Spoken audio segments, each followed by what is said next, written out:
नमस्ते दोस्तों, कैसे हैं आप सब। उम्मीद करते हैं अच्छे ही होंगे। अभी तक हम लोगों ने जो पढ़ रहे थे कंक्रीट टेक्नोलॉजी में, धीरे धीरे हम अपने आगे की तरफ बढ़ रहे थे। आज हम स्टार्ट करने जा रहे हैं कंक्रीट ऑपरेशन। ठीक है, कंक्रीट ऑपरेशन का सीधा सा मतलब है, आपको मालूम ही होगा, ऑपरेशन का मतलब है कि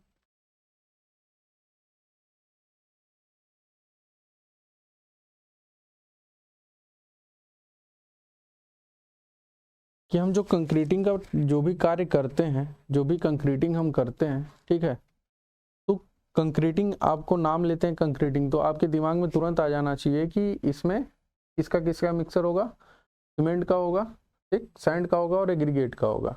ये तीन को हम क्या बोलते हैं, कंक्रीट बोलते हैं। अब इन तीनों को मिलाने का, ठीक, उसके बाद इसको ट्रांसपोर्ट करने का, ट्रांसपोर्ट करके प्लेस्ड करने का, प्लेस्ड करके मतलब कॉम्पैक्ट करके, प्लेस्ड करके, क्यूरिंग करके, ठीक ना।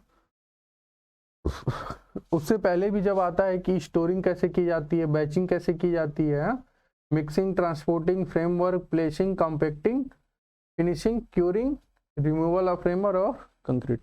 ये सारी प्रक्रिया ये सारी प्रक्रिया जब हम जानेंगे, अच्छे से इनको समझेंगे, सीखेंगे, इनके अंदर जो भी चीजें होंगी वही क्या कहलाएंगी, कंक्रीट ऑपरेशन। ठीक है, तो आइए हम इसके बारे में जानते हैं, ये होता क्या है, करते कैसे हैं और इनको जानना कितना आवश्यक है। ठीक है,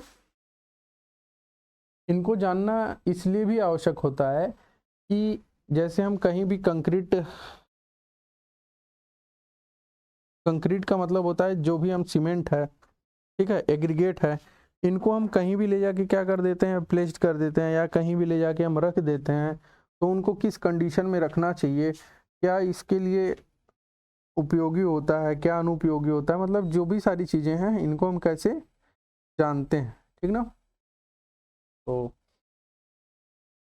आइए स्टार्ट करते हैं क्या है। तो various stage for the production of concrete, हमारे कुछ स्टेज हैं किसके लिए, कंक्रीट के प्रोडक्शन के लिए। कौन कौन से हैं, पहला एग्रीगेट है।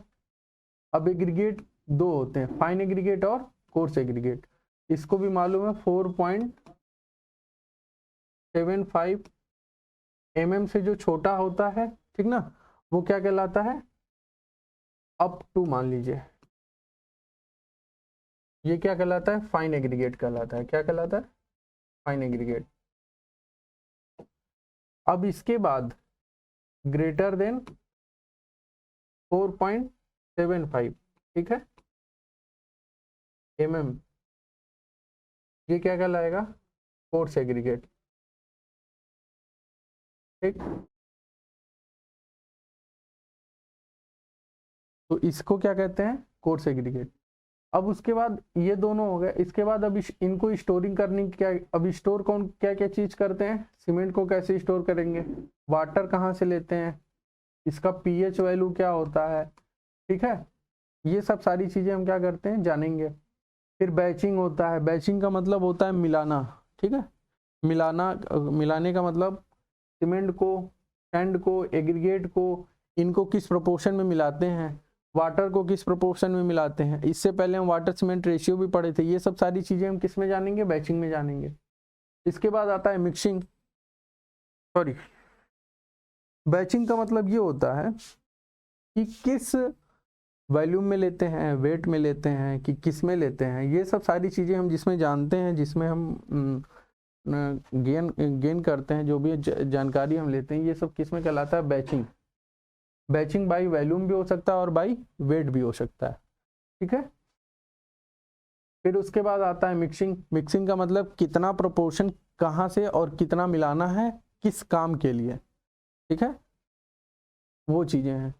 फिर उसके बाद आ गया ट्रांसपोर्टेशन। ठीक, फिर आता है फ्रेमवर्क, जहाँ प्लेस करना है। फिर उसके बाद कॉम्पैक्टिंग करते हैं। ठीक है, जॉइंट मेकिंग, जॉइंट अगर हमारे क्या होते हैं, स्ट्रेंथ और ये सब सारी चीजें हमारे ज्यादा हो गए, तो उसको हम क्या करते हैं, बंद करने के लिए, ठीक है, तो हम क्या पढ़ते हैं, जॉइंट मेकिंग, ये सब सारी चीज़ें जानते हैं। जॉइंट मेकिंग एक तरह का हमारा कहलाता है कि एक्सपेंशन जॉइंट भी बोल सकते हैं इसको, ठीक है। इस जॉइंट में हम क्या जानेंगे, एक्सपेंशन जॉइंट वगैरह, ठीक है। फिर उसके बाद उसकी क्वेरिंग करते हैं। क्वेरिंग करने के बाद हम क्या करते हैं, जब वो ठोस हो जाता है, ठोस होने के बाद हम क्या करते हैं, फ्रेमवर्क हटा लेते हैं, ठीक है। फिर उसके बाद फिनिश्ड कंक्रीट हो जाता है। तो ये सारी पूरी प्रक्रिया हम जिसमें जानेंगे वो क्या कहलाता है,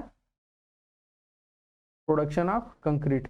मिक्सिंग और ट्रांसपोर्टिंग के बीच में दो चीजें आती हैं, workability test carried out at this stage. जो वर्कबिलिटी हमें करना होता है मिक्सिंग करने के बाद ही करते हैं।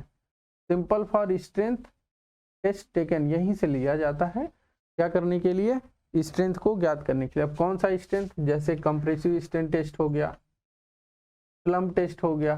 तो ये सब सारी चीजें जो सैंपल हम लेते हैं इन टेस्टों को करने के लिए, वो कहाँ से लेते हैं, मिक्सिंग के बाद वाले में करते हैं। ये भी कहीं कहीं पूछ लेता है, ठीक है। अब आते हैं स्टोरिंग। स्टोरिंग का मतलब होता है कि सीमेंट और सैंड, इन सब चीज़ों को हम कैसे स्टोर करते हैं, किस जगह पे स्टोर करना चाहिए, उसके बारे में हम जानते हैं। तो स्टोरिंग ऑफ सीमेंट, सीमेंट के स्टोरिंग से हमारा देखिए DDA जेई में पूछा है 2018 में, फिर उसके बाद गुजरात इंजीनियरिंग सर्विस में पूछा है 2017 में, ठीक है। फिर इसी तरह जेई 2017 में भी पूछा है। कह रहा है कि cement should be store in dry and air tight place. कहाँ इसको स्टोर करना चाहिए, सूखे जगह पे, ठीक है, और जहाँ पे हवा का आवागमन बहुत कम होता है। Because it observe moisture from the atmosphere, ये मॉइस्चर, ये एटमॉस्फेयर से क्या करता है, मॉइस्चर को एब्जॉर्ब कर लेता है very quickly and hard like stone which can not B use for construction purpose. जो एटमॉस्फेयर से मॉइस्चर को प्राप्त करके हार्ड हो जाता है स्टोन की तरह, उसको हम कंस्ट्रक्शन के पर्पज में यूज नहीं कर सकते या नहीं करते हैं।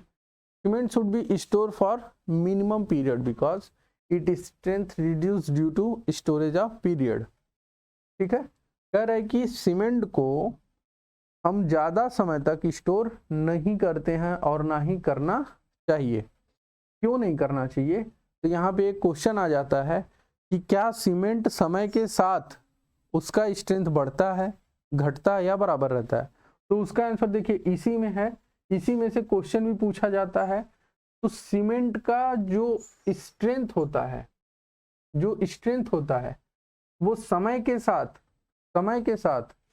क्या होता है, घटता है।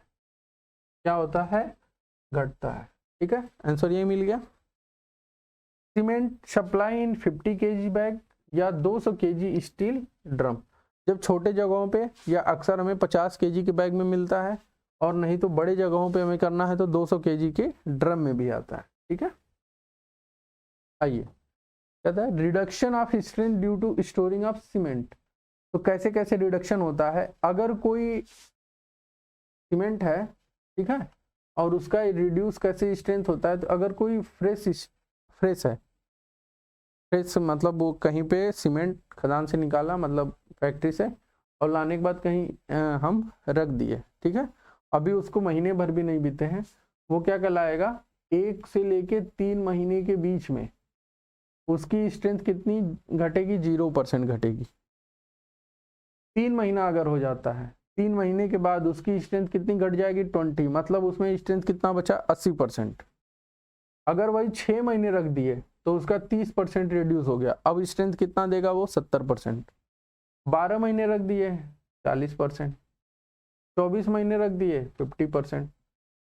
तो समय बढ़ रहे हैं और स्ट्रेंथ क्या हो रहा है, ये भी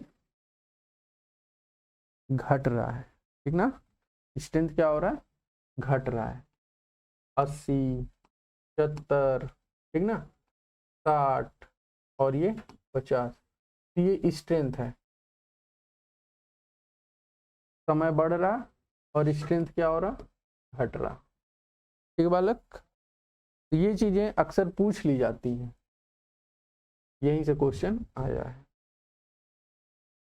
चलिए, storage of cement in warehouses, warehouses में जो गोदाम वगैरह होते हैं वहां पे हम सीमेंट को कैसे स्टोर करते हैं। कह रहा building roof wall and floor should be water proof, कैसा होना चाहिए, वाटर प्रूफ होना चाहिए, ठीक है। There should be minimum opening and windows, वहां पे ओपनिंग या तो नहीं हो, अगर हो तो मिनिमम हो, ठीक ना।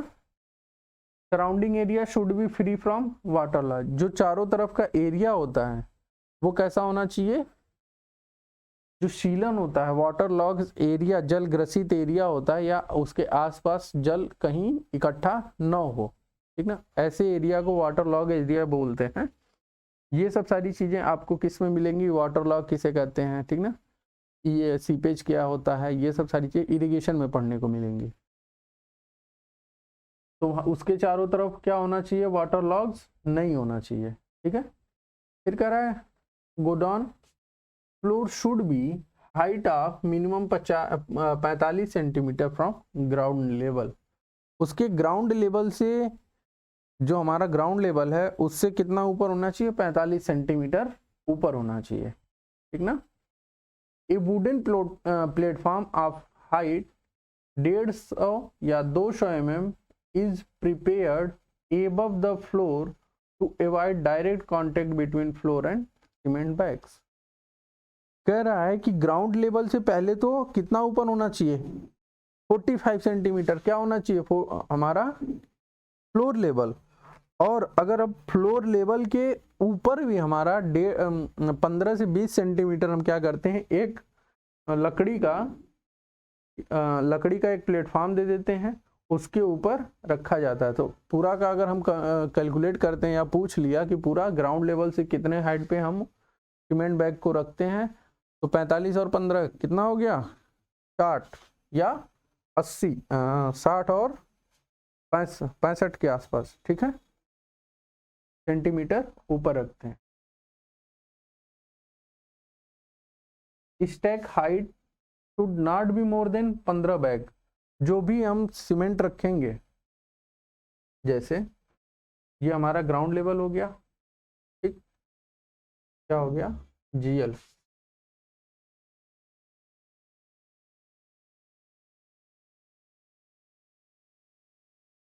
अब इस जीएल से बोल रहा है कि हमारा जो फ्लोर होना चाहिए वो कितना ऊपर होना चाहिए,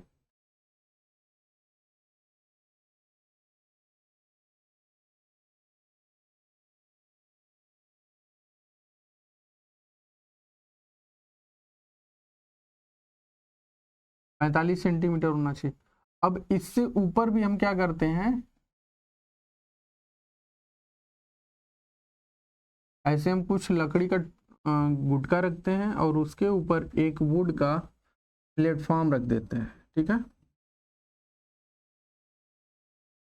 ये कितना होता है, ये लगभग 15 से 20 सेंटीमीटर ऊपर होता है, ठीक है। अब इसके बाद अगर बोल रहा है कि बैग रखना है, तो 1 cement bag, 2 cement bag, 3 cement bag, क्या कह रहा था कि 15 बैग से ज्यादा नहीं होना चाहिए, मतलब 2.7 मीटर से ज्यादा नहीं होना चाहिए, 15 बैग, ठीक है। अब ये टोटल हम अगर एक बोरे का हाइट देखेंगे 2.7 मीटर से ज़्यादा नहीं होना चाहिए, तो यहाँ टोटल कितने बैग होंगे, 15 बैग होंगे, ठीक है। 1 2 3 4 5 और 15 तक, ठीक है, समझ गए आप। उसके बाद कह रहा है कि आप cement for more than 15 bag causes pressure and damage the cement bag, ठीक है।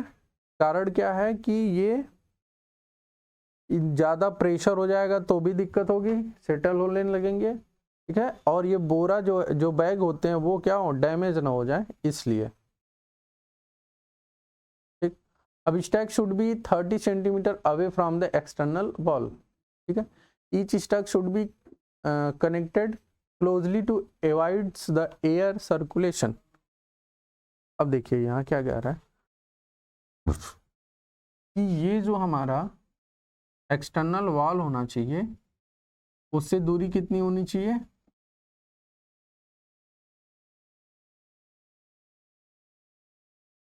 30 सेंटीमीटर की दूरी पे रखते हैं, ठीक है।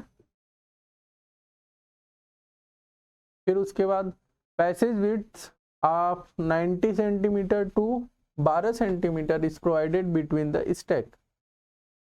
तो कह रहा है कि एक बैग से दूसरे जब बैग हम रखेंगे तो 90 से कितना होना चाहिए, 120 सेंटीमीटर की दूरी पे रखेंगे, ठीक है, okay. Date of placing for each stack should be noted to know their storage period. कहीं पे इसको नोट कर लेते हैं कि हम इस स्टैक को इतने समय पे हम प्लेस्ड किए हैं या रखे हैं। वहां से जो पहले आएगा उसी इसीलिए उसको पहले निकाला जाता है। तो कह रहा है कि first in first out rule should be adopted, the oldest cement bag should be taken out firstly. तो जो सबसे पहले रखे जाएंगे उसी को सबसे पहले हम क्या करते हैं, प्लेस्ड करते हैं या हम उसको सप्लाई कर देते हैं, ये सब सारी चीजें होती हैं। If the stack of cement bag are to be store for a longer duration then it should be enclosed in a polythene sheet. अगर ज़्यादा लंबे समय तक के लिए रखना है तो उसको हम क्या करते हैं, एक पॉलीथीन से हम इस कंडीशन में तो रखते ही हैं, ठीक है, इस कंडीशन में तो रखते ही हैं, लेकिन इसके ऊपर से एक पॉलीथीन का बैग इसमें हम कवर कर देते हैं ताकि इसमें हवा का कोई आवागमन ना हो सके, ठीक है। डिजाइन ऑफ वेयर हाउसेज, तो floor area covered by 1 bag cement. एक बैग सीमेंट जो हमारा कवर करता है वो कितना होता है, 0.30 मीटर स्क्वायर। ये किस में पूछा है, एसएससी जेईई 2018 में पूछा है, ठीक है। अब कहीं पूछ लिया हाइट ऑफ बैग सीमेंट का कितना होता है, 0.18 मीटर स्क्वायर। वॉल्यूम टोटल कितना होता है, तो इन दोनों को हम मल्टीप्लाई करेंगे तो 0.054 metre cube, okay. Stack height not 2.70 metre से ज़्यादा नहीं होना चाहिए। 30 centimetre speed should be left all around the stack from exterior wall. कहने का मतलब अगर ये कोई हमारा वेयर हाउसेज है तो 30 सेंटीमीटर यहाँ से, 30 सेंटीमीटर इधर से, 30 सेंटीमीटर इधर से और 30 सेंटीमीटर हम क्या करेंगे इधर से, इनको हम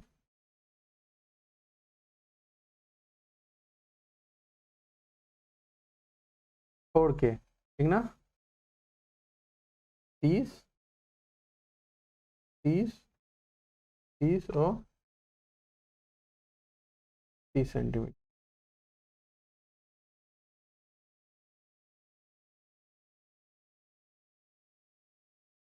अब बोल रहा है कि ये बैग रखते हैं, अब हर बैग के बीच में 90 से 120 सेंटीमीटर की जगह छोड़ते हैं, ठीक ना। तो एक ग्राफ बना के आप आराम से इसको क्या कर सकते हो, याद कर सकते हो, ठीक है। अब शेड हाइट कितना होना चाहिए, 3.6 मीटर से लेके 4 मीटर से आसपास, ओके। ये देख लीजिए ये एक्सटर्नल वॉल है और इनके बीच में कितना गैप है, 30 सेंटीमीटर, ये भी 30 सेंटीमीटर है, ये भी 30 सेंटीमीटर है और ये भी 30 सेंटीमीटर है, ठीक ना। अब इनके बीच में 0.90 से 1.20 मीटर, ठीक है बालक। इसकी हाइट कितना वेयर हाउसेस की, 3.6 से लेके 4 मीटर तक, ठीक है। एक चीज और याद करने की जरूरत है, टोटल वॉल्यूम क्या होता है एक बैग सीमेंट का, 0.054 मीटर क्यूब। और कहीं पूछ दे हाइट कितना होता है तो आप बता सकते हैं 0.18 मीटर, ओके। ये देखिए पीछे आपको लिखा हुआ है 0.18 मीटर। और अगर कोई पूछ दिया कि फ्लोर एरिया 1 बैग सीमेंट का कितना होता है, जो एरिया हमारा लेता है तो फ्लोर एरिया में हम देखेंगे 0.30 मीटर स्क्वायर। ये मीटर स्क्वायर में लंबाई और चौड़ाई दोनों आता है, ठीक है, इसलिए मीटर स्क्वायर है। Pressure compaction of the cement bag on lower layer is known as warehouses pack. कह रहा है कि जो pressure compaction of the cement bag का जो नीचे वाले तल पे होते हैं वो क्या कहलाता है, वेयर हाउसेस पैक कहलाता है। और वेयर हाउसेस पैक कहाँ पे है इसको हम बता दें, तो ये जो नीचे वाला आपका है सबसे नीचे, तो यहाँ पे जो चीजें आएंगी उसी को कह रहा है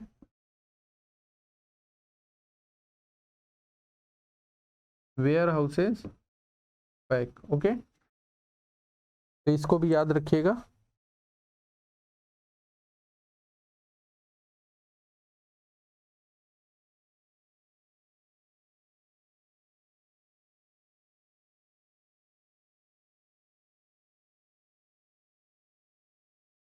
चलिए, सीमेंट कैसे स्टोर करते हैं इनको तो हम जान लिए। अब हम जानते हैं स्टोरेज ऑफ एग्रीगेट। अब एग्रीगेट को कैसे स्टोर करते हैं। वैसे तो एग्रीगेट को स्टोर करने के लिए ज़्यादा हमें प्रिकॉशन की ज़रूरत नहीं पड़ती है जितना हमें सीमेंट की ज़रूरत पड़ती है, क्योंकि सीमेंट का रिएक्शन टाइम बहुत तेज होता है, या तो वाटर के साथ या तो एयर के साथ। एयर से वो क्या करता है, एटमॉस्फेयर से एयर लेता है, एयर से क्या ले लेता है, मॉइस्चर ले लेता है। लेकिन हमारा जब एग्रीगेट की हम बात करते हैं तो एग्रीगेट एक ठोस पदार्थ है, इसको हम कहीं भी छोड़ सकते हैं।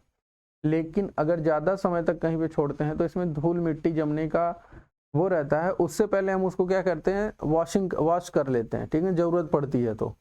वॉश हम इसलिए करते हैं कि अगर एग्रीगेट के ऊपर कहीं भी धूल मिट्टी अगर इकट्ठा जम गई है, अगर हम उसको मिक्सिंग करते हैं, मिक्सिंग से जो सीमेंट होता है वो उसमें उतना ज़्यादा स्ट्रेंथ और बॉन्ड नहीं बना पाता है, ठीक ना, इसलिए हम उसको वॉश कर लेते हैं। कह रहा है कि all aggregate should be store near the construction site. कहाँ पे करना चाहिए, जहाँ पे हमें बनाना हो, पॉसिबल हो तो हम उसके पास ही में इसको स्टोर करते हैं। From which transportation expenditure can be avoided. इसमें जो खर्चा आता है, अगर हम मान लीजिए साइट हम यहाँ पे कर रहे हैं और वहाँ से जिस जगह पे हम साइट बनाना है या साइट कंस्ट्रक्शन करना है उसे 1 किलोमीटर दूर हम ले जाके रख दिए, तो ले आने ले जाने में समय गया, समय जाने के साथ साथ उसका एक्सपेंडिचर खर्चा भी जो आएगा वो भी जाएगा फालतू में। तो इससे बचने के लिए हम नियर साइट पे ही हम उसको क्या करते हैं, स्टोर करने का प्रयास करते हैं, ठीक ना। Aggregate should be clean otherwise there will not be proper bond with cement, जो हमने आपको बताया, and strength will be reduced, और स्ट्रेंथ क्या हो सकता है, रिड्यूस हो सकता है, ठीक है। सावधानियां क्या क्या बरतनी चाहिए इसको स्टोर करने के लिए। Different classes of aggregate should B kept well apart from each other.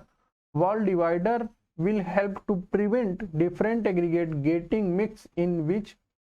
इसमें ये कह रहा है कि अगर जैसे कहीं 10 mm की एग्रीगेट की ज़रूरत पड़ गई, कहीं पे 20 mm की एग्रीगेट की ज़रूरत पड़ गई, कहीं पे अलग अलग हमारे काम के लिए अलग अलग साइड ज़रूरत तो नहीं, ज़रूरी तो नहीं है कि जो स्लैब में जिस साइज की सरिया पड़ती हो वही बीम में पड़ती हो, वही फ्लोर में पड़ती हो, वही स्टेयर में पड़ती हो। आपको मालूम है स्टेयर में अलग ज़रूरत पड़ेगी अलग साइज की, तो इसलिए हम क्या करते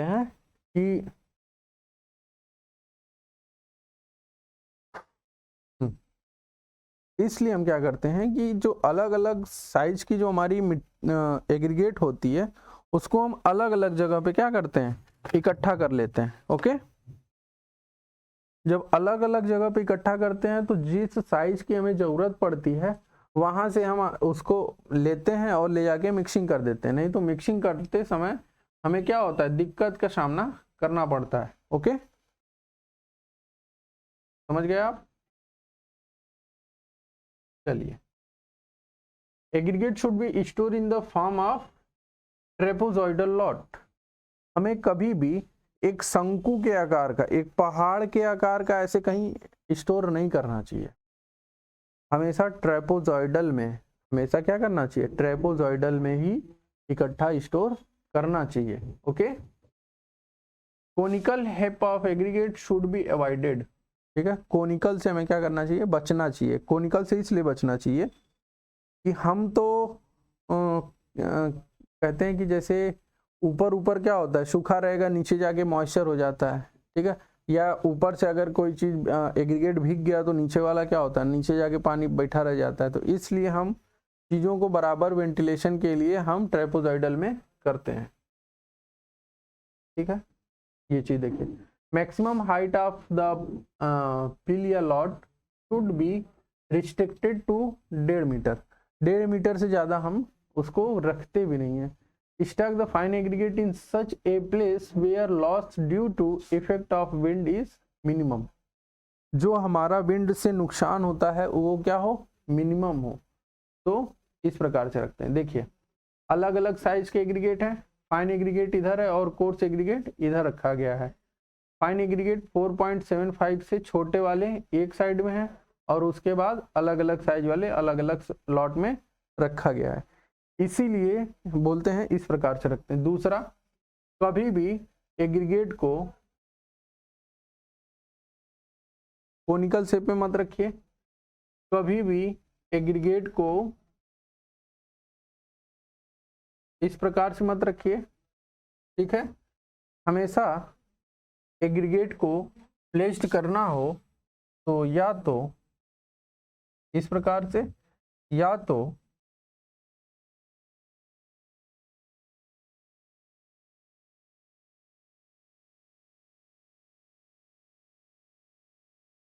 इस प्रकार से हम रख सकते, ठीक है। और 1.5 मीटर से ज्यादा हाइट का ये नहीं होना चाहिए, ये भी चीज आप ध्यान रखेंगे, ठीक, ओके। चलिए, और कोई दिक्कत नहीं होनी चाहिए, आराम से समझिए, ज़्यादा कोई दिक्कत नहीं है। अगर कोई भी दिक्कत कभी भी अगर ऐसा लगता हो तो आप तुरंत बताया करिए, ठीक है बालक। और आपको हम मेल बता देते हैं, इस पे आप मेल कर दिया करें।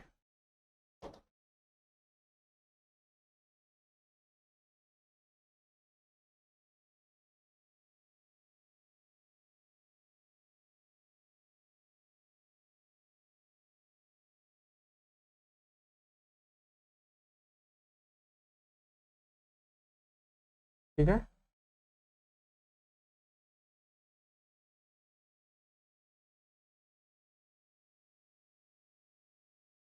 अगर कोई भी क्वेश्चन हो तो अभिषेक गिरी 67@gmail.com है, आप यहाँ पे जरूर हमसे संपर्क कर लें। अगर कोई दिक्कत हो तो तुरंत इस मेल पे आप हमें सूचना दे दें, ठीक है, जिससे आपकी कोई भी अगर समस्या हो तो वो सॉल्व हो सके, ठीक है बालक। चलिए, ये चीजें आप समझ गए। अब आता है बैचिंग। बैचिंग एक बार हम आपको अभी बताएं कि बैचिंग हम किस प्रकार से करते हैं, या तो बाई वॉल्यूम के हिसाब से करते हैं या तो बाई वेट के हिसाब से करते हैं, ठीक है।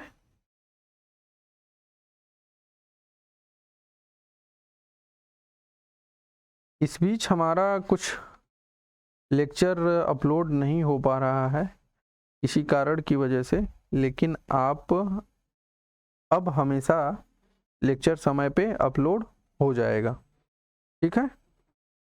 चलिए,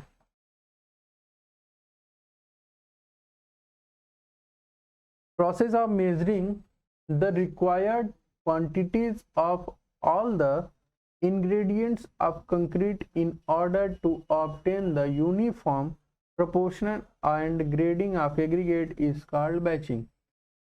जिसकी जिस साइज की जितने मात्रा में अगर हमें ज़रूरत है उसको उस मात्रा में हम वहाँ से उस जगह से जहाँ पे स्टोर करके रखा गया वहाँ से अगर हम प्राप्त कर ले रहे हैं, ले रहे हैं, लेने के बाद मिक्सिंग कर ले रहे हैं, वही कला हमारी क्या कहलाती है, बैचिंग कहलाती है, ठीक है। कहने का अर्थ ये है कि आप को 2 लोगों के लिए अगर रोटी बनानी है तो 2 लोगों के लिए ही आप आटा लेंगे। तो जो 2 लोगों के लिए आटा निकालते हैं ना, एक ड्रम में से या जहाँ भी आप रखे रहते हैं, तो वो हमारा जहाँ से निकालते हैं जितना लेते हैं वो हमारा क्या कहलाता है, बैचिंग कहलाता है। और जब उसी आटे में हम जब पानी मिला देते हैं तो वो क्या कहलाता है, मिक्सिंग कहलाता है। समझ गए?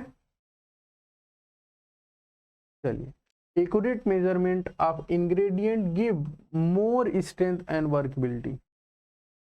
एकदम करेक्ट एक्यूरेट मात्रा में अगर हम आटा ले रहे हैं तो वो आपको और आपके लिए बनाने में भी जल्दी से बन जाएगा, तो बचेगा भी नहीं, नुकसान भी नहीं होगा, हर चीज क्या होगा, बराबर मात्रा में मजा आता है। तो उसी प्रकार से अगर कोई इंग्रेडिएंट्स है उसको हम उसके एक्यूरेट जितना हमें जरूरत है उतना ही अगर हम ले रहे हैं तो हमारा स्ट्रेंथ में और वर्कबिलिटी में क्या होगा, ज्यादा होगा। ठीक ना, कोई दिक्कत नहीं होती है। चलिए, अब देखते हैं कि यह दो प्रकार का आता है, पहला बाई वॉल्यूम और दूसरा बाई वेट के हिसाब से। ठीक है, एक को रेट ये वॉल्यूम के हिसाब से है और दूसरा आता है बाई वेट के हिसाब से। तो इन दोनों को हम जानते हैं कि ये दोनों होते क्या हैं। देखिए, बैचिंग दो प्रकार से आपको मालूम चल गया, बाई वॉल्यूम से और बाई वेट से। लेकिन इन दोनों में एक बताते हैं, इन दोनों में सबसे अच्छा बाई वेट के हिसाब से होता है। चलिए, हम एक इसी इंग्रेडिएंट्स को लेके एक एग्जांपल समझते हैं। वो एग्जांपल आपके ही चीज़ों से है। आपको एक बार बताया गया था कि बल्किंग ऑफ सैंड, अगर उसमें 5% पानी मिला दिया जाए तो उसमें 30% की वृद्धि हो जाती है। ये सब सारी चीज़ें आप जाने ही होंगे। तो एक बात बताइए, अगर हम बाई वॉल्यूम के हिसाब से अगर हम लेते हैं वो अच्छा पड़ेगा कि बाई वेट के हिसाब से अच्छा पड़ेगा?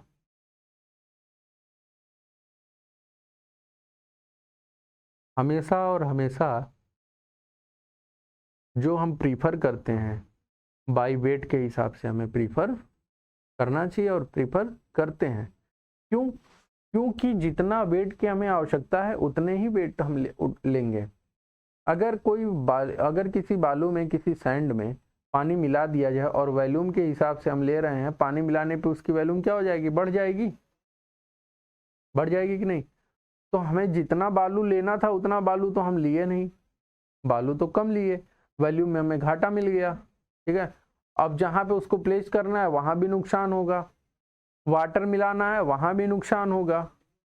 ठीक है, दूसरी चीज, यहाँ पे आपको जो दे रखा था आगे कंटेनर छोटा सा, इसमें अगर हम हल्का आधा यहाँ तक हम क्या किए, यहाँ तक हम इसमें क्या किए, बालू भर दिए और ये उसमें इतना जगह खाली था, इसमें पानी डाले, अब ये वॉल्यूम फुल के बराबर हो गया। तो आपको पता चला हम तो इतने देर ले रहे हैं ना, इतना तो हमें फायदा मिल गया। तो इसलिए वॉल्यूम को बाई वॉल्यूम के हिसाब से बैचिंग हम निगलेक्ट करते हैं, हम नहीं प्रीफर करते हैं। ठीक है, दूसरी चीज, अगर इसी में सीमेंट की बोरी हम डाल देते हैं, सीमेंट को खोल के हम इसमें सीमेंट फिल कर दिए और ले जाके हम प्लेस्ड कर दिए, वहीं पे दूसरे में हम क्या करते हैं कि इसी प्रकार का दूसरा था और उसमें हम सीमेंट के बैग को खोले, इसमें सीमेंट डाले और इसमें कॉम्पैक्ट करके हम सीमेंट को डाल रहे हैं, तो उसमें सीमेंट की मात्रा ज़्यादा होगी। तो डिफरेंस हुआ कि नहीं? ले तो हम बाई वॉल्यूम के हिसाब से ही ले रहे हैं ना, तो दिक्कत हुआ कि नहीं हुआ? हुआ। इसलिए हर जगह बाई वेट के हिसाब से लिया जाता है और पूछा जाता है कि बैचिंग में सबसे मोर एक्यूरेट क्या होता है, तो बैचिंग में सबसे मोर एक्यूरेट बाई वेट के हिसाब से हम करते हैं। समझ गए? कोई दिक्कत?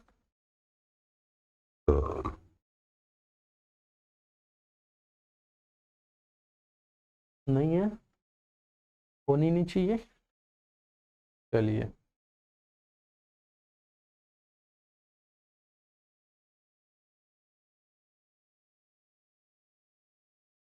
एक चीज आपको बताते हैं बालक,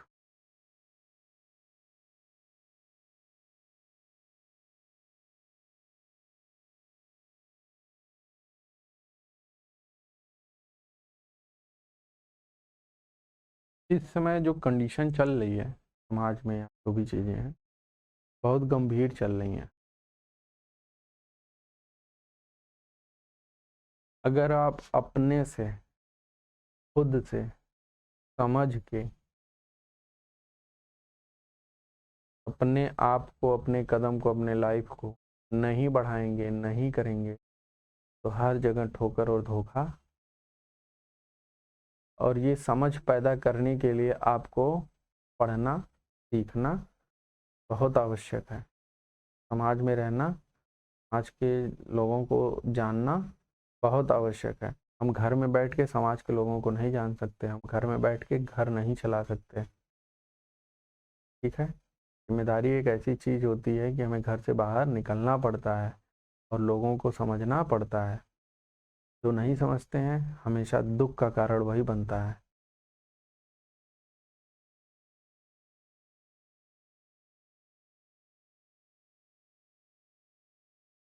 एक बच्चा था, उसका एक छोटा लड़का, एक स्टूडेंट ही था, उसका एक छोटा भाई था और उनके पापा मम्मी मान लो गुजर गए। ठीक है, अब वो समाज के लोग को देख के चलता है तो वो समाज उनको जीने नहीं देता जब तक वो अपने आप, अपने समझ से नहीं चलता तो।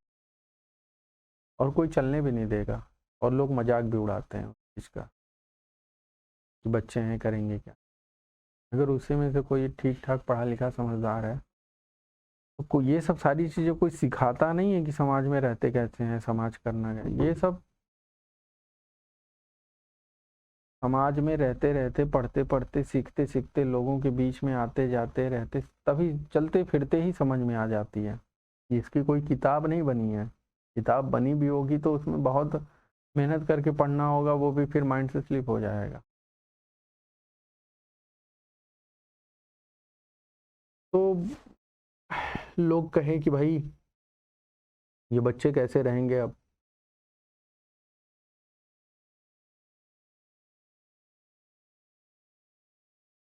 तो बड़ा भाई समझदार था, सब कुछ देखे झेले सब, और छोटे भाई को भी उसने संभाला। बाद में बड़े भाई के सामने एक क्वेश्चन आता है कि कभी ना कभी तो तुम दोनों अलग हो ही जाओगे।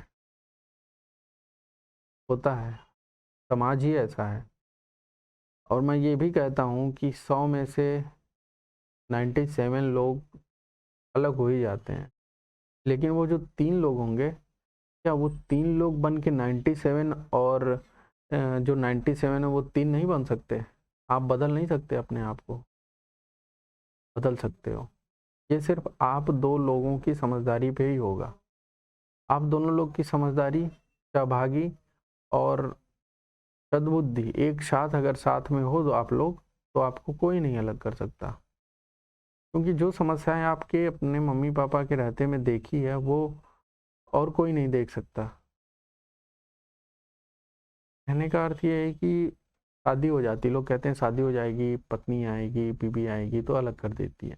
ऐसा नहीं है। उनको भी समझाइए, उनको भी आप समझा के रखिए कि देख भाई, अलग होना ये कोई बड़ी बात नहीं है, 2 रोटी खाना है, ज़्यादा दिन नहीं, बस 2 पल की ज़िंदगी आराम से बिता सकते हो। और समझदार होगी, पढ़ी लिखी होगी, सब चीज़ों को समझेगी तो वो ऐसा कभी नहीं करेगी। और अगर करती भी है तो उसको समझाइए, क्योंकि जो समाज आप देखे हैं, जो लोगों को आप समझे हैं, दुनियादारी सब कुछ, वो नहीं जानेगी। 100% बता रहे हैं, वो लड़कियां नहीं जानती हैं। कभी भी पुरुषों के बराबर उतना समझदार नहीं हो सकती हैं। और जो समझदार होता है वो कभी इस प्रकार की बात नहीं करता है। तो आप दोनों लोग अपनी अपनी वाइफ को, अपने अपने लोगों को समझा सकते हैं कि देख, हम ऐसे ऐसी कंडीशन से हम गुजरे हैं, हमारे भाई ने हमको संभाला, ये सब सारी चीज़ें, आज तुम ऐसी बातें करते हो तो तुम अलग हो जाओ, तुम चले जाओ। देखो दोबारा वो कहने की उसकी हिम्मत ही नहीं पड़ेगी। ये बहुत गंभीर मैटर है, बहुत गंभीर मुद्दा है।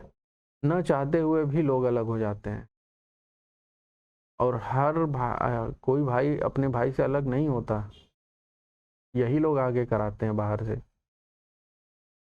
तो समाज क्या है उसको आप बदलो, और समाज में क्या चल रहा है नहीं बदल पाते हो तो कोई मतलब नहीं, आप अपने हिसाब से चलो। आप अपना देखो, दूसरा अलग हो रहा है उससे नहीं मतलब है, क्या हो रहा है क्या मतलब, लेकिन आप अपने आप को, अपने लोगों को समझदार होके अपने भाई, क्यों कहते हैं ना यूनिटी इज स्ट्रेंथ। आप अलग होके कर क्या लोगे? जो आप जहाँ कुछ नहीं था वहां से धीरे धीरे बढ़ के आप आगे तक आए हो, तो फिर आप चाहते हो कि जब दोनों मिल के आगे बढ़े हो तो फिर क्यों चाहते हो कि अलग हो जाओ? फिर से जीरो से स्टार्ट करना चाहते हो आप लोग। तो इस बात को समझिए, गंभीरता से जानने की कोशिश करिए, और अपने ही लोगों को समझाइए ऐसा नहीं होना चाहिए। इन सब चीज़ों के खिलाफ लोग कहते हैं अरे समाज है सब कुछ होता है, समाज नहीं है, समाज पागल है, जो अनपढ़ है, जो इन सब चीज़ों से हटते हैं। हाँ, बहुत बहुत ऐसी ऐसी कंडीशन आ जाती है, लोग नहीं, तो समझाइए आप उनको। हर समस्या का हल बात होता है, बैठ के समझाइए। दो लोग हो, दो भाई हैं, दो पत्नियां आ गई, तो चार लोग बैठ के आपस में बात करिए, चीज़ों का हल निकालिए। आपसी सहमति से सब कुछ, आपसी भागीदारी से, कहते हैं ना मोदी जी, सबका साथ सबका विकास, हाँ, मानव मात्र एक समान, ये सब सारी चीजें समझा करिए। ठीक है, आइए आगे देखते हैं। तो इन सब बातों पे गौर किया करिए, ये सब सारी जो चीजें समाज की है ना, ये सब एक दुनिया को देख के चलेंगे तो हम कभी नहीं चल पाएंगे। सीखिए उन सब सारी चीज, समझिए। ओके,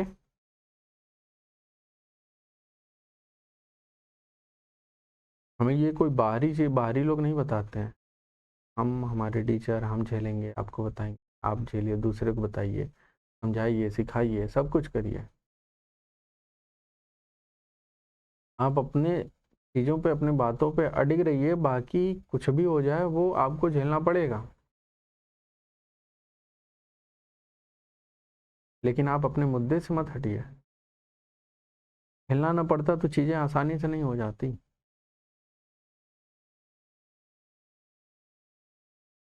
ठीक है,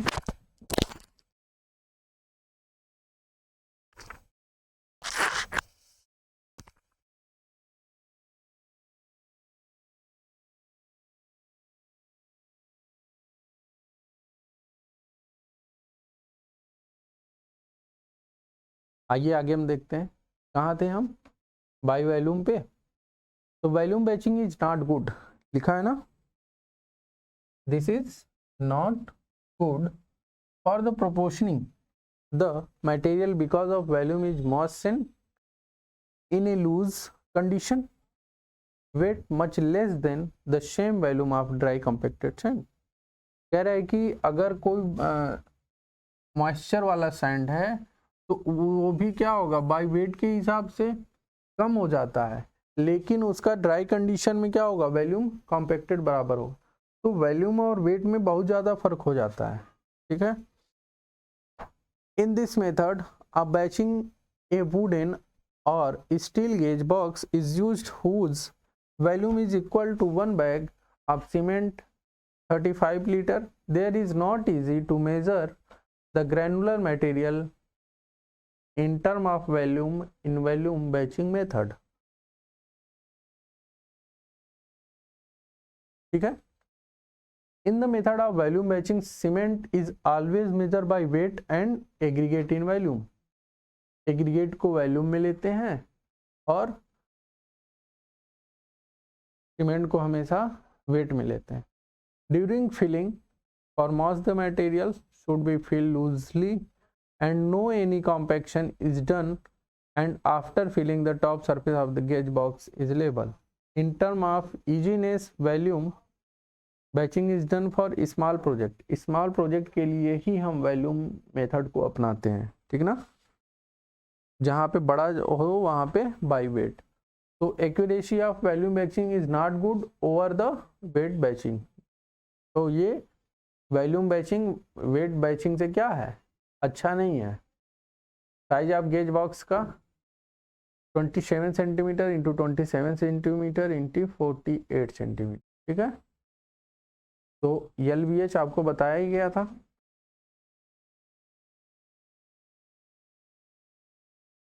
ये हो गया लंबाई और ये हो गया आपका विड्थ और ये हो गई आपकी हाइट, ठीक ना। और ये आपको ऊपर दे रखा है, ठीक भैया।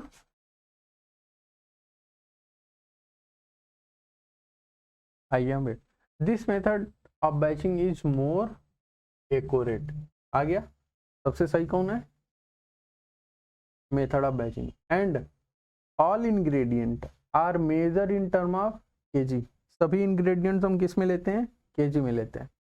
Mix proportion as based on 50 kg bag of cement, ठीक है। This method are use for a large and all important concrete work. Volume batching is adopted in India for all construction work. Volume batching हम कहाँ अपनाते हैं, India में for all construction work में। जो सबसे घटिया गलत काम, गलत बात है ये, इसको नहीं करना चाहिए। लेकिन हम आसानी सुविधा के लिए पैसे बचाना है, पैसे मारना है, करना है, आ गई ना वही सारी बातें, है कि नहीं। तो यहाँ पे हमें करप्शन कह सकते हो, घुसखोरी करना हो, बेईमानी करना हो, चोरी करना हो, उस जगह पे हम वॉल्यूम को अपनाते हैं, ऐसा सही नहीं है। मेजरमेंट एक्यूरेसी क्या होता है, तो जो हम सीमेंट के लिए करते हैं ±2%, ठीक है।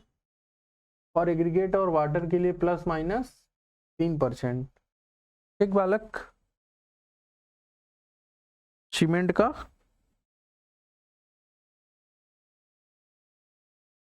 2% है और एग्रीगेट और वाटर का ±3%, ठीक है। वेटिंग मशीन क्या होती है, spring balance, useful for small project and its capacity is 100 या 200 kg तक का होता है। फिर उसके बाद आता है platform weighing machine, wheel barrow scale, ठीक है। तीसरा, it is normally use for transporting concrete at ground level, ठीक है। एक ट्रॉली टाइप वेटिंग बैचर होता है, it is movable from one place to another that is mounted over a trolley, there are used in large construction work, ठीक है। समझ गए आप, कोई दिक्कत नहीं है। फिर आता है बैचिंग प्लांट, ठीक है। अब बैचिंग प्लांट क्या होता है इसको हम जानते हैं। तो आपने कहीं सुना है RMC, रेडीमिक्स कंक्रीट या बैचिंग प्लांट। बैचिंग प्लांट का मतलब ये होता है जहाँ पे सैंड है, एग्रीगेट है और सीमेंट है और प्लस वाटर है। सैंड, सीमेंट, एग्रीगेट और वाटर, ये सब सारी चीज़ें जहाँ पे इकट्ठा है और इनको एक मिक्स प्रोपोर्शन में हम क्या कर रहे हैं, मिला रहे हैं। और मिलाने के बाद या तो प्लेस्ड कर देते हैं या तो कहीं और ले जाके ट्रांसपोर्ट करके प्लेस्ड करते हैं। तो इन सब सारी चीज़ों जहाँ पे हम करते हैं वही क्या कहलाता है, बैचिंग प्लांट कहलाता है, ठीक है। तो कह रहा है concrete batching plant is a machine in which ingredient of concrete are mixed and blended, blended का मतलब मिलाना, homogeneously to obtain concrete of desired strength and quality। मिला के हम उसको desired strength और उस क्वालिटी का बनाते हैं, classification of concrete batching plant based on mixer. Mixture के आधार पे हम कंक्रीट प्लांट को करते हैं। Transit mix plant, dry concrete batching plant, ठीक है। इट इज यूज्ड मैनुअल और digital scale to weigh the ingredient, ठीक है। ये हम क्या करते हैं, ये जो ट्रांजिट मिक्स प्लांट होता है यह मैनुअल या डिजिटल स्केल होता है वेट उसको मिलाने के लिए। All weighted ingredient are poured in transit mixture that is transported to the site. All ingredients in the method are mixed during transportation to the site. ठीक है, ट्रांसपोर्ट के समय भी क्या होता है, मिक्स होता है। Water is added on site और during transportation depending the location of plant and site. जो इसमें पानी मिलाने की जो विधि होती है वो हम या तो ट्रांसपोर्टिंग के समय ही मिला लेते हैं या तो साइड पे मिला लेते हैं, जहाँ पे जिस प्रकार का डिमांड होता है वैसे। समझ गए आप, कोई दिक्कत नहीं है। चलिए, तो पहला आप जान गए ट्रांजिट मिक्स प्लांट। ट्रांजिट का मतलब ट्रांसपोर्टेशन होता रहेगा, ट्रांसपोर्टेशन भी होता रहेगा और मिक्स भी होता रहेगा, ऐसे प्लांट को ट्रांजिट मिक्स प्लांट कहते हैं। ठीक है बालक, कोई दिक्कत नहीं है। सेकंड नंबर पे आता है सेंट्रल मिक्स प्लांट या wet concrete batching plant. Ingredient are mix in a mixture located at a central location in the plant and then concrete is poured into agitator truck which transport it to the site। कह रहा है जहां से हम ले रहे हैं और जहां पे हमें ले जाके प्लेस्ड करना है उनके बीच में भी हम क्या करते हैं, मिक्सिंग वाला काम करते हैं। दूसरे नंबर पे आता है based on location of the plant. तो लोकेशन कहाँ पे, उस हिसाब से। पहला आता है स्टेशनरी कंक्रीट बैचिंग प्लांट। इसमें कह रहा है कि these are located at a certain distance from the site, concrete is transported using truck.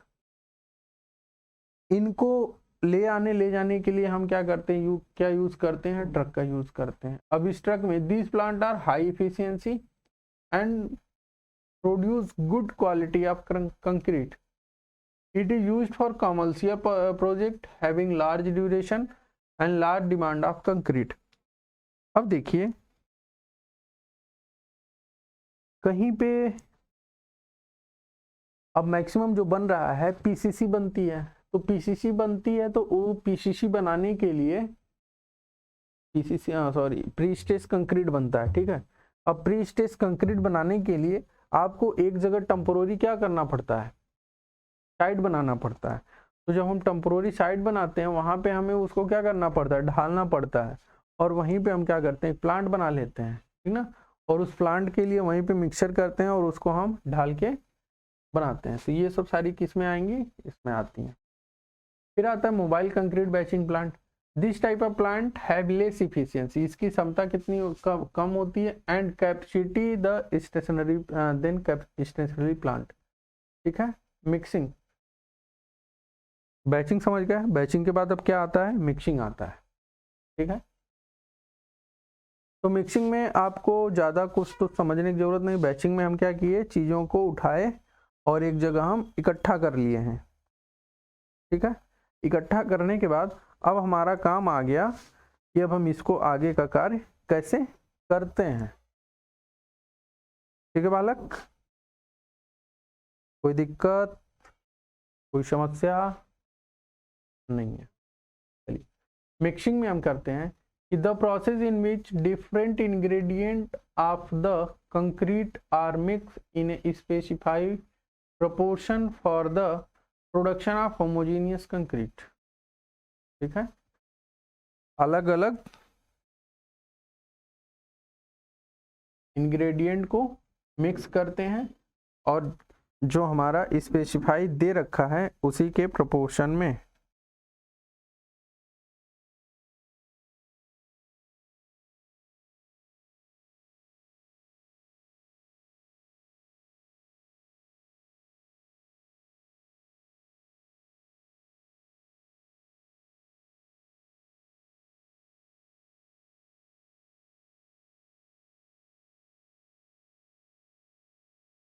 ठीक है। कंक्रीट मिक्सिंग मेथड, अब मेथड कौन कौन से होते हैं, ठीक है। जब छोटा कार्य करना होता है तो हैंड मिक्सिंग होता है, बड़ा कार्य करना होता है तो मशीन मिक्सिंग होता है, ठीक है बालक।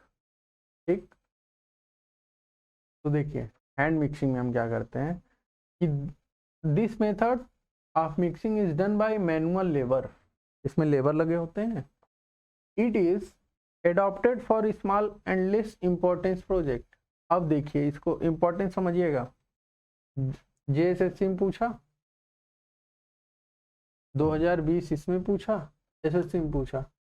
अब ऐसा क्या है इसमें, ऐसा क्या है इसमें कि इसको पूछ रहा है, हैंड मिक्सिंग को ज़्यादा महत्व दे रहा है। तो इसी शब्दों में से हम क्वेश्चन निकाल लेते हैं जो हमें पूछता है। कह रहा है कि hand mixing is done on the high rise platform of brick और सीमेंट कंक्रीट। हैंड मिक्सिंग कहाँ डन करते हैं, जहाँ पे हाई राइज प्लेटफॉर्म हो, प्लेटफॉर्म क्या हो, ज़्यादा ऊंचाई पर हो। पहला क्वेश्चन ये हुआ, हाई राइज प्लेटफॉर्म, ठीक है, ऑफ ब्रिक और सीमेंट कंक्रीट, ठीक ना।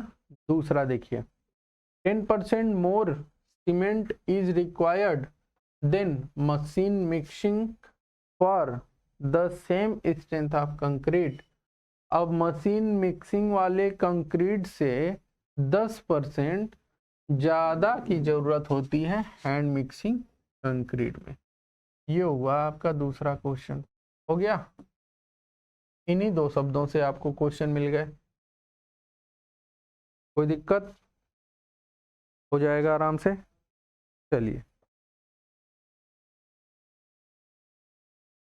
पढ़ के समझ के आराम से वहीं से कुछ चीज़ों को निकाल लीजिए, और जहाँ भी दिखे ध्यान से मार दीजिए, यही सही है।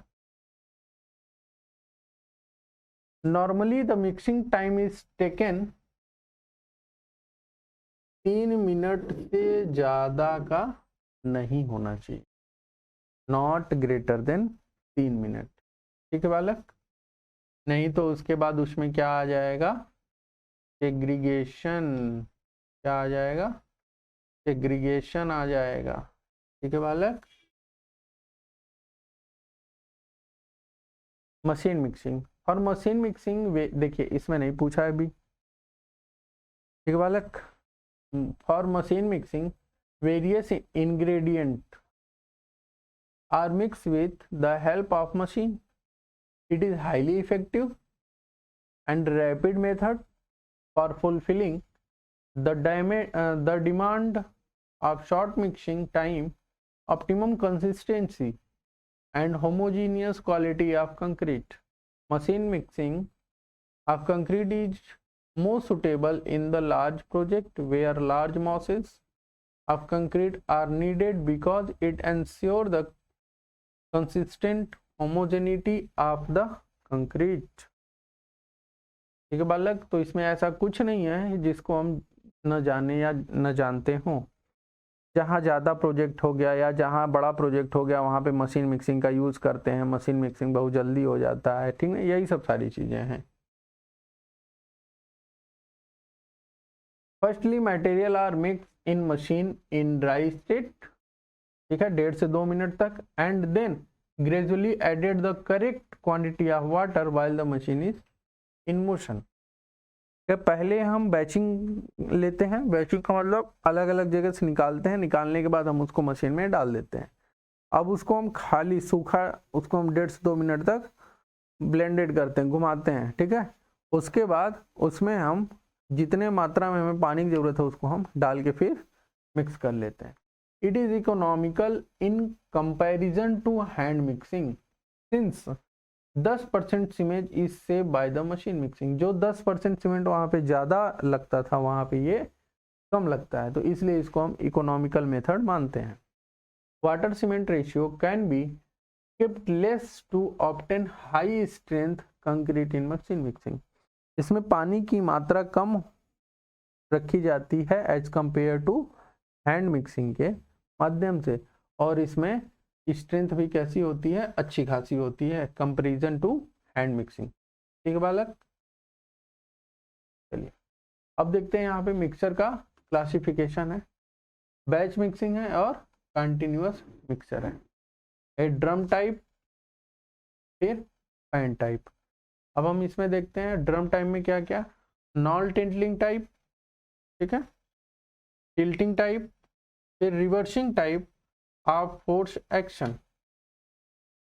बैच को कैसे हम मिक्स करते हैं, ड्रम टाइप में एक ड्रम टाइप का होता है और एक पैन टाइप का होता है। पैन टाइप का मतलब इस प्रकार का पैन होता है, उसमें हम मिक्सिंग करते हैं, और ड्रम में क्या होता है, बड़ा सा ड्रम होता है, उसी में मिक्सिंग होती रहती है, ठीक है। अब उसमें क्या रहा है, नॉन टिल्टिंग, उसको हम, वो ऑटोमेटिक टिल्ट नहीं हो सकता है, उसको हम पकड़ के टिल्ट मतलब झुकाना पड़ता है, और नीचे पैन रखा रहता है उसमें गिराना पड़ता है मिक्सिंग को। इसका रहा टिल्टिंग टाइप, तो जब 1.5 से 2 मिनट हम उसको रोटेट करा लेते हैं, मिक्स करा लेते हैं, तो वो वहाँ पे मशीन होता है ऐसे घुमाने वाला, उसको हम घुमा के क्या करते हैं, टिल्ट करा लेते हैं, गिरा लेते हैं, वो टिल्टिंग टाइप हो गया। फिर उसके बाद रिवर्सिंग टाइप, तो टिल्ट तो हो गया, बाई फोर्स से हम फिर उसको ऊपर उठाते हैं, ठीक है भैया। ये सबका मेथड दे रखा है, कितना क्या क्या है, ठीक है, कोई दिक्कत। तो इन्हीं को हम यहाँ पे जानेंगे कि कौन कौन सी होती है, कैसे कैसे होते हैं, इनको हम यहाँ पे देखते हैं, ठीक है। मिक्सर क्लासिफिकेशन था बैच मिक्सर, और दूसरा था हमारा कंटिन्यूअस मिक्सर। बैच मिक्सर में हम क्या करते थे, एक होता था बैच में, किस में करते थे, ड्रम में होता था, फिर उसके बाद किस में होता था, पैन टाइप में होता था। अच्छा, इनको समझने से पहले हम ये जान लेते हैं कि बैच मिक्सर होता क्या है। बैच का मतलब होता है एक पूरा, इसमें एक कॉन्सेप्ट है कि बैचिंग का सबसे बड़ा क्वेश्चन भी बनता है, सब मैक्सिमम पूछा भी जाता है। बैचिंग का मतलब होता क्या है, बैचिंग का अर्थ ये है कि बैचिंग और मिक्सिंग में दोनों में अंतर है, और इन्हीं में क्वेश्चन पूछता है। बैचिंग का मतलब ये है कि हम इंग्रेडिएंट्स को या एग्रीगेट को, सैंड को या सीमेंट को हम लेके आए, जहाँ से स्टोर में रखा गया था वहाँ से लेके आए, और जिसमें मिलाना है, ठीक ना, उसमें लाके हम रख दिए, बस इतना ही काम है। ये होता है बैचिंग, मतलब अलग अलग इंग्रेडिएंट्स को लाके एक जगह रखना, मतलब एक जगह मिलाना, ठीक ना। और फिर उसको जब हम पानी के साथ डाल के जब हम मिक्सिंग करते हैं, वो हमारा मिक्सिंग कहलाता है या मिक्सर कहलाता है। लेकिन बैचिंग का काम केवल और केवल है अलग अलग चीज़ों को एक जगह लाके रखना, एक साथ रखना, ठीक है। तो हम जो बैचिंग का काम पढ़ेंगे, ठीक है, ये मिक्सर की क्लासिफिकेशन है, बैच मिक्सिंग में है, तो इनको लाएंगे और फिर इसके बाद पानी डाल के मिलाएंगे, दोनों काम। फिर बैच मिक्सिंग ड्रम टाइप से और पैन टाइप से। जो ड्रम टाइप है, पहला था नॉन टिल्टिंग, टिल्टिंग और रिवर्सिंग टाइप। तो बैच मिक्सर होता है कि बैच मिक्सर को हम मिलाते रहते हैं और लगाते रहते हैं, ठीक है। लेकिन जब कंटिन्यूअस का मतलब होता है कि इसमें 2 ड्रम लगे होंगे, एक ड्रम में क्या होता है, लाके मिलाते रहते हैं, और दूसरे ड्रम में मिला हुआ जाके हम निकालते रहते हैं। तो जब ये मिल गया तो फिर उसको हम दूसरे ड्रम में डाल देते हैं, तो दूसरा ड्रम भी क्या करता है, पानी के साथ मिलाता है, और उसके बाद फिर उसको लगा देता है। फिर पहला ड्रम जब खाली हो जाता है तो उसमें भी हम बैचिंग का कार्य कर लेते हैं। तो ये पूरी प्रक्रिया क्या चलती रहती है, ठीक ना। तो इसलिए इसको कहते हैं कंटिन्यूअस मिक्सर, ठीक है। पहला आता है ड्रम टाइप, दूसरा होता है पैन टाइप। ड्रम टाइप का मतलब होता है कि इसमें एक ड्रम होगा, ठीक है, ड्रम देखे हो आप गोला सा, तो ड्रम होता है, उसी ड्रम के अंदर कुछ ब्लेड लगी होती हैं, और उन्हीं ब्लेड को एक सर्कुलेशन मोशन के हिसाब से एक धुरी लगी होती है दोनों तरफ से, उसी में क्या करता है, वो घूमता रहता है धुरी, या कह सकते हो कि बियरिंग होता है ना, एक बियरिंग के ऊपर सब क्या करते हैं, रोटेट होते हैं, ठीक ना, हॉरिजॉन्टल एक्सिस में। तो इन्हीं के माध्यम से हम क्या करते हैं, ड्रम होता है, ड्रम के अंतर्गत एक आता है नॉन टिल्टिंग। नॉन टिल्टिंग का अर्थ ये है कि वो हम क्या करते हैं, एक मिनट आपको दिखा देते हैं, ये देख लीजिए, ये ड्रम टाइप है, ठीक है। ये एक प्रकार का ड्रम लगा होता है, यहाँ पे ये धुरी लगी है, यहाँ से क्या होता है, रोटेट होता है, ठीक है। हॉरिजॉन्टल एक्सिस में रोटेट होता है।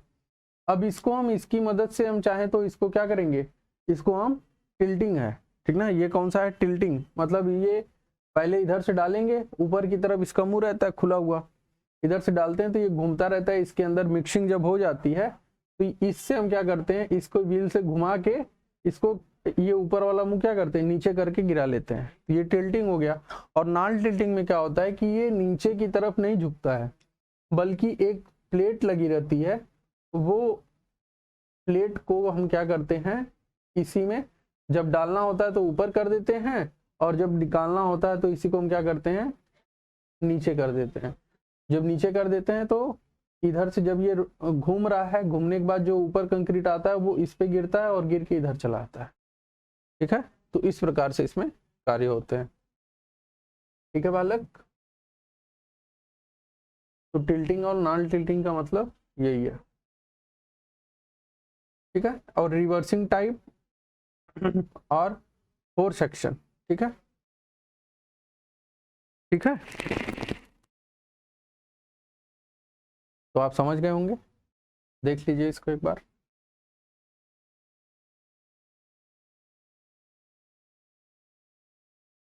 आगे बढ़े। ये इसमें आता है 200 NT, 280 NT, हाँ, राउंड पर मिनट के हिसाब से है ये सब चीजें। 85 टन, 100 टन, 140 टन, 200 टन, ठीक है, ये सब सारी चीजें। चलिए तो हम पढ़ते हैं बैच मिक्सचर क्या होता है। It is widely used machine for concrete batch by batch and time to time, ठीक है।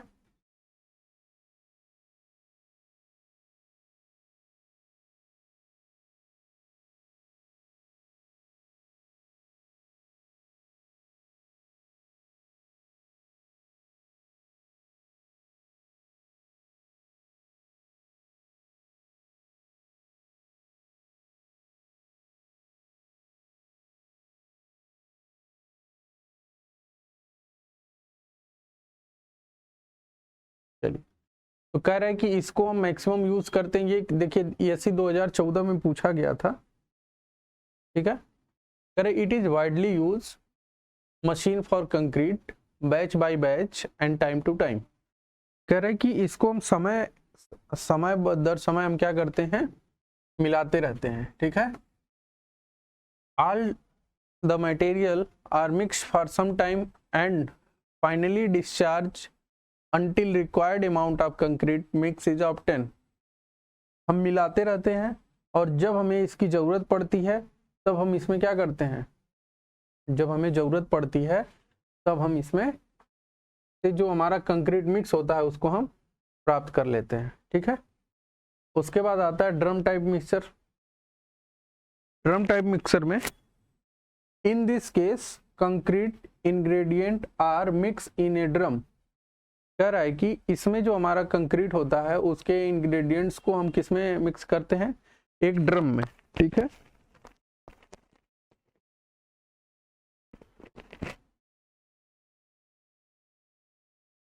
Which is actually in double conical frustum shape. ये कैसा होता है, डबल कोनिकल फ्रस्टम शेप में होता है, ओके। दूसरा नॉन टिल्टिंग टाइप मिक्सर। तो JSSC जो जेई है 2022 और UPPSC जेई 2022 में पूछा था, फिर 2022। This type of mixer are not allowed to tilt and the drum rotate about its horizontal axis. Non tilting type वाला जो है कह रहा है कि नॉट अलाउड टू टिल्ट, यह अलाउ नहीं करता है टिल्ट होने का, लेकिन the concrete which is being mix in drum fall into inclined jute and get discharged out। Ingredients are charged from one end and prepare concrete is delivered from the other end, ठीक है। इसमें एक inclined जो हम बताया था ना, एक प्लेट लगी होती है, वो प्लेट क्या होती है, इंक्लाइंड नीचे की तरफ लगी होती है, और जब ये कंक्रीट मिक्स होता रहता है तो जब ये नीचे से ऊपर की तरफ जो कंक्रीट जाता है वहीं से ये प्लेट पे क्या होता है, नीचे की तरफ बाहर आ जाता है, ठीक है। When a non tilting mixer are used there is possibility of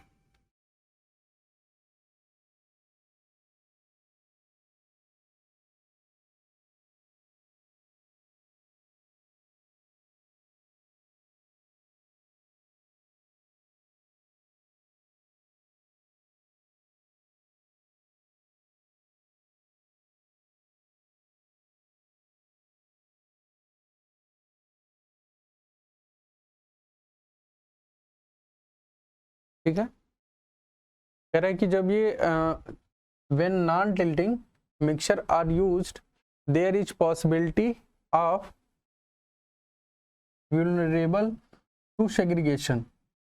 इसमें क्या होता है कि सेग्रीगेशन की पॉसिबिलिटी ज़्यादा होती है। कहने का अर्थ ये है कि जब हम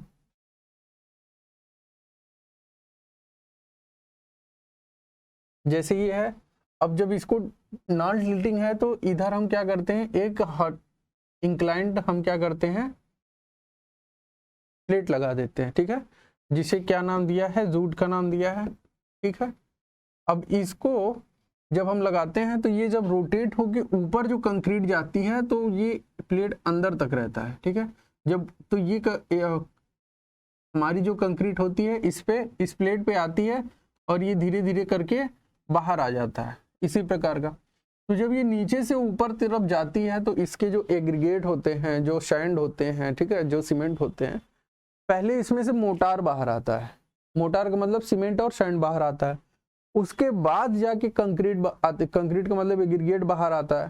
तो इसमें सेग्रीगेशन की क्या होती है, पॉसिबिलिटी ज़्यादा हो जाती है। इसी बात को यहाँ पे बता रहा, ठीक है बालक। यूज फॉर स्मॉल प्रोजेक्ट, कहाँ यूज किया जाता है, स्मॉल प्रोजेक्ट में। कौन सी, हमारा non tilting mixture. Rapid discharge of concrete is not possible, ठीक है, इसमें जल्दी से जल्दी डिस्चार्ज अगर हम चाहते हैं तो वो नहीं मिलता है, ठीक ना। Suitable for small material, 75 mm से जो कम होता है वो हमारा क्या होता है, इसमें यूज किया जाता है, ठीक है बात। चलिए अब आता है टिल्टिंग, ठीक।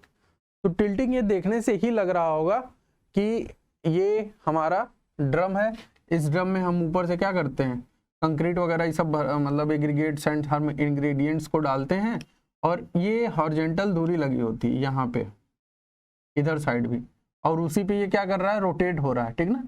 और जब इसको नीचे करके गिराना होता है तो ये हैंडल लगा होता है, इस हैंडल को घुमा के जब ये घुमाते हैं तो ये भी आपको क्या नीचे आ जाता है। तो ये तो आप देखे ही होंगे।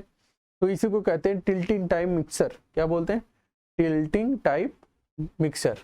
It is conical in nature and revolves around in inclined axis.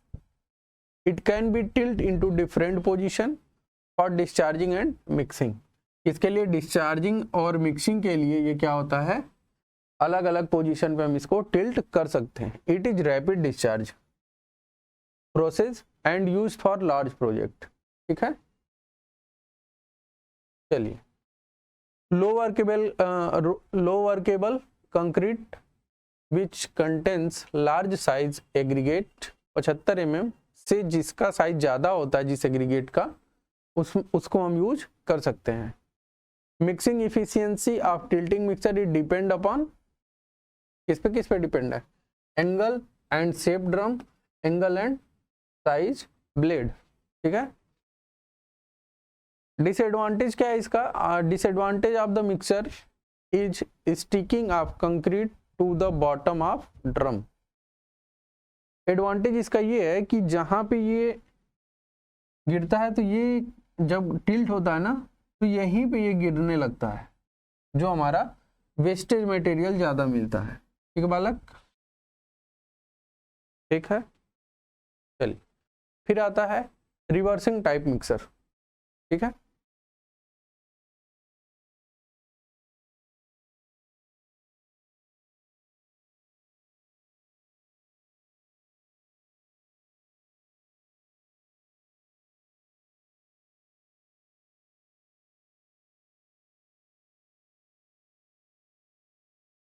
It is similar to non-tilting type mixer, but in the case reversal of rotation take place for different action, these are suitable for dry concrete mixer. ये non tilting की तरह ही होता है, लेकिन इसमें हम किस लिए प्रीफर करते हैं कि जहां पे हमारा क्या हो, ड्राई कंक्रीट मिक्स करना हो। ड्राई कंक्रीट मिक्स का मतलब हम आपको अभी इससे पहले भी बताए थे कि इसमें 2 ड्रम होते हैं, ठीक है। जैसे कंटिन्यूअस में हम आ जाते हैं तो कंटिन्यूअस में 2 ड्रम होते हैं, एक ड्रम में ड्राई कंक्रीट मिक्स होता है और दूसरे वाले ड्रम में वही जो ड्राई मिक्स कंक्रीट हो जाता है, फिर उसके बाद दूसरे वाले ड्रम में वो चला जाता है जो क्या होता है पानी के साथ मिक्स करके हम आगे प्लेस्ड कर देते हैं। तो ये रिवर्सिबल वाला, इसमें केवल और केवल क्या करते हैं, ड्राई कंक्रीट मिक्स किया जाता है, ठीक है बालक। अब देखिए पैन टाइप मिक्सर क्या होता है। Pan type concrete mixer consist a circular pan in which concrete is mix. एक पैन होता है, ठीक है, ये एक पैन होता है, इसमें हम क्या करते हैं, कंक्रीट को इसमें डाल के घुमा के रोटेट कराते हैं और यहां से डिस्चार्ज करा देते हैं, ठीक है। Concrete mix is collected after mixing through central hole provided in the pan, ठीक है। Pan type mixer are more efficient among the all type of batch mixing. Concrete does not stick to the pan of this mixer, ठीक है। Continuous concrete mixing कहता है कि load किया मतलब ingredients को मिक्स किया और डिस्चार्ज किया, ये सारी प्रक्रिया ये कंटिन्यूअस पूरा वर्क जब तक चलता है तब तक चलता रहता है, ठीक ना। This method is used for very large project such as dam, bridge, tall building etc, ठीक है। ट्रांसपोर्टेशन ऑफ कंक्रीट, अब देखिए ट्रांसपोर्टेशन ऑफ कंक्रीट, इसको हम जानते हैं। ट्रांसपोर्टेशन ऑफ कंक्रीट क्या होता है इसको मतलब हम कहीं पे कंक्रीट को मिक्स कर रहे हैं, ठीक है, बैचिंग कर रहे हैं, मिक्सिंग कर रहे हैं, और उसको हम कहीं पे ट्रांसपोर्ट करके कहीं जहां हमें साइड चले वहां पे ले जाके प्लेस करना है। तो इसके लिए हमें ट्रांसपोर्टेशन की आवश्यकता पड़ती है। ट्रांसपोर्टेशन के लिए जो ट्रक होता है उसे हम एजिटेटर ट्रक बोलते हैं, लेकिन इन चीज़ों से हमें बचना चाहिए, ठीक है। कल भी बताए थे कि जहाँ पे साइड चल रही हो वहीं पे हमें इन चीज़ों को रखना चाहिए, वहीं पे मिलाना चाहिए और वहीं पे प्लेस कर देना चाहिए। इससे समय की बचत होती है, कास्ट की बचत होती है, ठीक है, और सेग्रीगेशन होने से भी बचते हैं, ठीक ना। तो ये मैक्सिमम प्रीफर नहीं किया जाता है, लेकिन जहाँ पे हमारा नहीं हमारा पॉसिबिलिटी होती है वहाँ पे हम ये काम करते हैं। तो इसमें कह रहा है कि in this process concrete mix is transported from the place of mixing of final position of deposition, मतलब कहीं पे जहाँ पे प्लेस करते हैं वहाँ से ले जाके जहाँ पे फाइनल ले जाके हमें डिपोजिशन करना होता है वो करते हैं। Various method of concrete transporting is here discuss below, okay. देखिए कह रहा है कि motor pan, this is difficulty to access the site and for a very small project each is tedious and costly method। wheelbarrow, hand cart, wheel लगा होता है, इसमें concrete रखते हैं और यहाँ से हम लेके चले जाते हैं। Used for moderate distance, come distance के लिए, ठीक है। कैपेसिटी होता है 70 से 80 लीटर तक का। Where mixing plant can not be install and the area is very congested and more suitable for the concreting in water। pump and pipeline, दूसरा मेथड क्या हमारा, ठीक है बालक, ओके। ये तो पहला हो गया, ये दूसरा वाला हो गया, ठीक है, और तीसरा हमारा हो गया पंप एंड पाइपलाइन। पंप का मतलब कहीं पे मिक्सिंग करते हैं और वहीं पे हम जहाँ मिक्सिंग करते हैं उसी में पंप लगा देते हैं और पंप लगाते हैं और उसी एक तरफ से पाइपलाइन लगा देते हैं, तो प्रेशर के द्वारा कंक्रीट को ऊपर तक पहुंचाया जाता है, ठीक ना, जैसे टाल्स बिल्डिंग वगैरह बनती हैं वैसे। Very large quantity can be transported concrete consistency should be medium and do not segregate.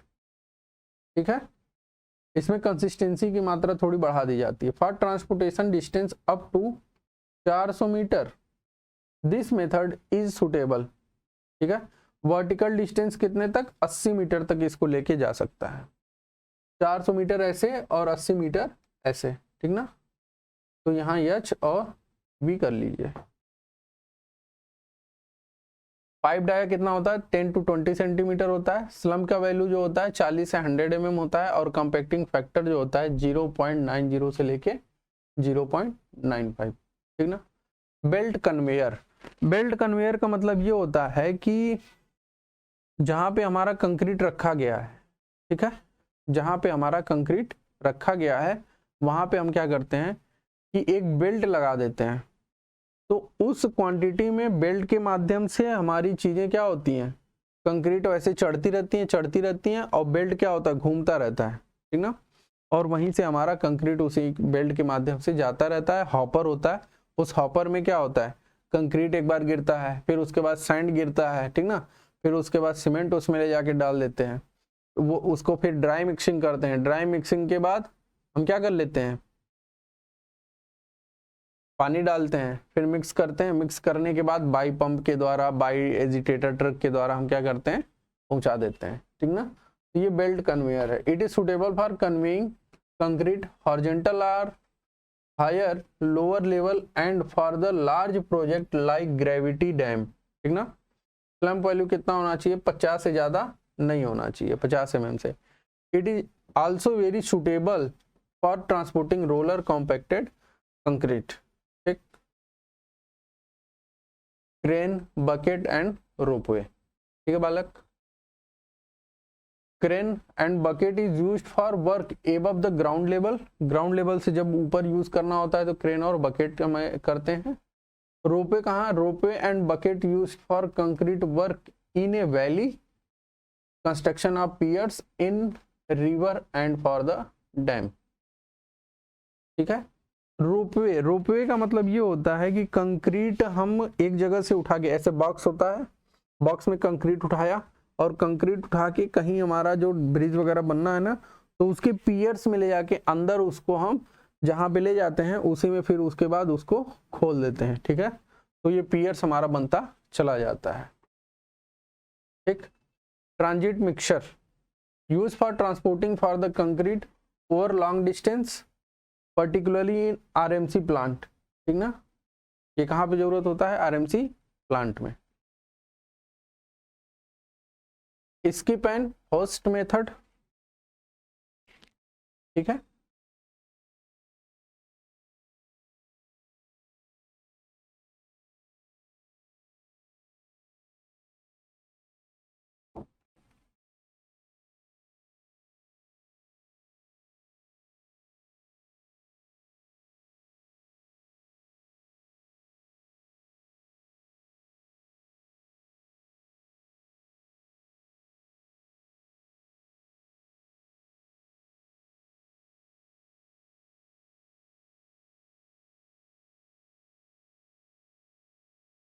Truck mixer and dumpers, ठीक है।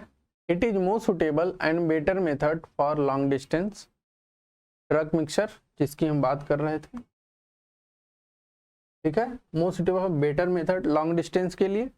Dump truck are not suitable for an ordinary concrete, ठीक है, because is segregation phenomena occurs due to jerk during transportation. Jerk का मतलब झटका जो लगता है उसकी वजह से। Air entrained concrete is more preferable, ठीक है, ट्रांसपोर्टेशन बाय डंप ट्रक, ठीक है। Air bubbles are generated in air entrained concrete that's prevent segregation of aggregate. Agitators बोलते हैं उसको, कौन सा ट्रक बोलते हैं, डंप बोलते हैं या एजिटेटर्स बोलते हैं। एजिटेटर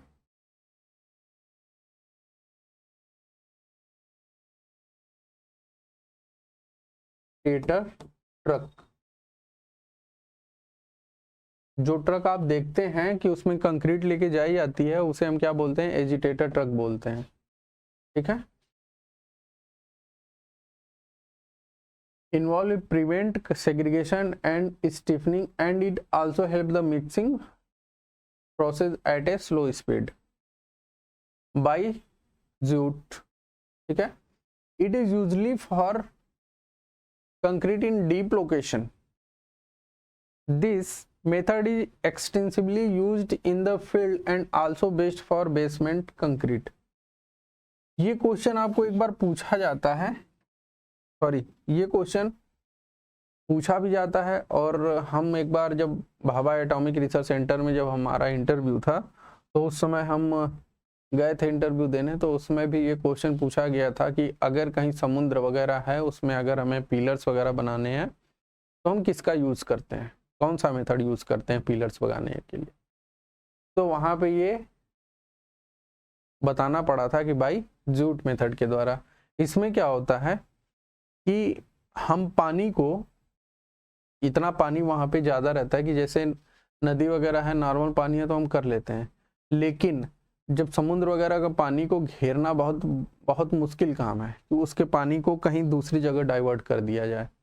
ठीक है, तो उसमें हम क्या करते हैं कि एक तरह से मान लीजिए कि बोरा है, ठीक ना, उस बोरे में हम कंक्रीट को फिल करते हैं और उस बोरे को बाई क्रेन के माध्यम से उस जगह पे डीप में ले जाके हम ले जाके रख देते हैं, और उसमें रैपिड हार्डनिंग कंक्रीट होती है, वो जल्दी जल्दी जम जाता है, और जब जम जाता है तो जहाँ पे हम रखते हैं उसके चारों तरफ हम घेर लेते हैं। ठीक है, वो बाई क्रेन के माध्यम से घेरा रहता है। ठीक, जब वो जम जाता है तो वहाँ से हम हटा लेते हैं बोरे को और कंक्रीट वहाँ पे प्लेस्ड हो जाती है। तो ऐसे कर करके हम ऊपर करते रहते हैं, और अगर पॉसिबिलिटी बनती है तो हम पहले उतने एरिया को पानी क्या करते हैं, हटा लेते हैं। उतना एरिया हम क्या करते हैं, एक बड़ा सा बहुत बड़ा ड्रम होता है, ड्रम टाइप से लोहे का बनाते हैं, और उसको हम बीच में डालते हैं। डालने के बाद उसको नीचे हार्ड स्ट्रेटा तक ले जाके दबा देते हैं, और वही पूरा का पूरा ऊपर तक आ जाता है। तो बीच में जो पानी रहता है उसको हम बाई पंप के द्वारा बाहर निकाल लेते हैं, तो बीच में पानी खाली हो जाता है, तो फिर वहाँ पे हम कंक्रीट को प्लेस करके पियर्स बना लेते हैं। ये मेथड होता है। It is usually used for concreting in deep location, है ना। Method extremely field also best for basement concrete के लिए। ओके, चलिए अब आता है कि हम बैचिंग पढ़े, मिक्सिंग पढ़े, ट्रांसपोर्टिंग करें, अब उसके बाद प्लेसिंग पढ़ लेते हैं। तो प्लेसिंग ऑफ कंक्रीट क्या होता है, the process in which the concrete is deposit eight A desired particular place, जहाँ पे हमें प्लेस्ड करना होता है उसी को हम क्या कहते हैं, प्लेसिंग ऑफ कंक्रीट कहते हैं। Free fall height of concrete during placing should be limited 1 metre. मतलब अगर हम कहीं प्लेस्ड कर रहे हैं तो उनके बीच में कितना जगह होना चाहिए, कम से कम 1 मीटर से कम ही डिस्टेंस पे हम ले जाके फ्री फॉल गिरा सकते हैं। ये नहीं कि हमारा जहाँ पे प्लेस्ड करना है और जहाँ से गिरा रहे हैं वहाँ 1.5 या 2 मीटर हो। अगर 1.5 या 2 मीटर है तो वहीं पे क्या हो जाता है, सेग्रीगेशन हो जाता है। ठीक है बालक, तो ये चीजें ध्यान रखिएगा। ये मैक्सिमम पूछता भी है, और ये जितना भी चीजें पूछा है ना, ये यही पूछा है कि फ्री फॉल कितने हाइट से गिराया जाता है, तो 1 मीटर से अप टू 1 मीटर कह सकते हैं।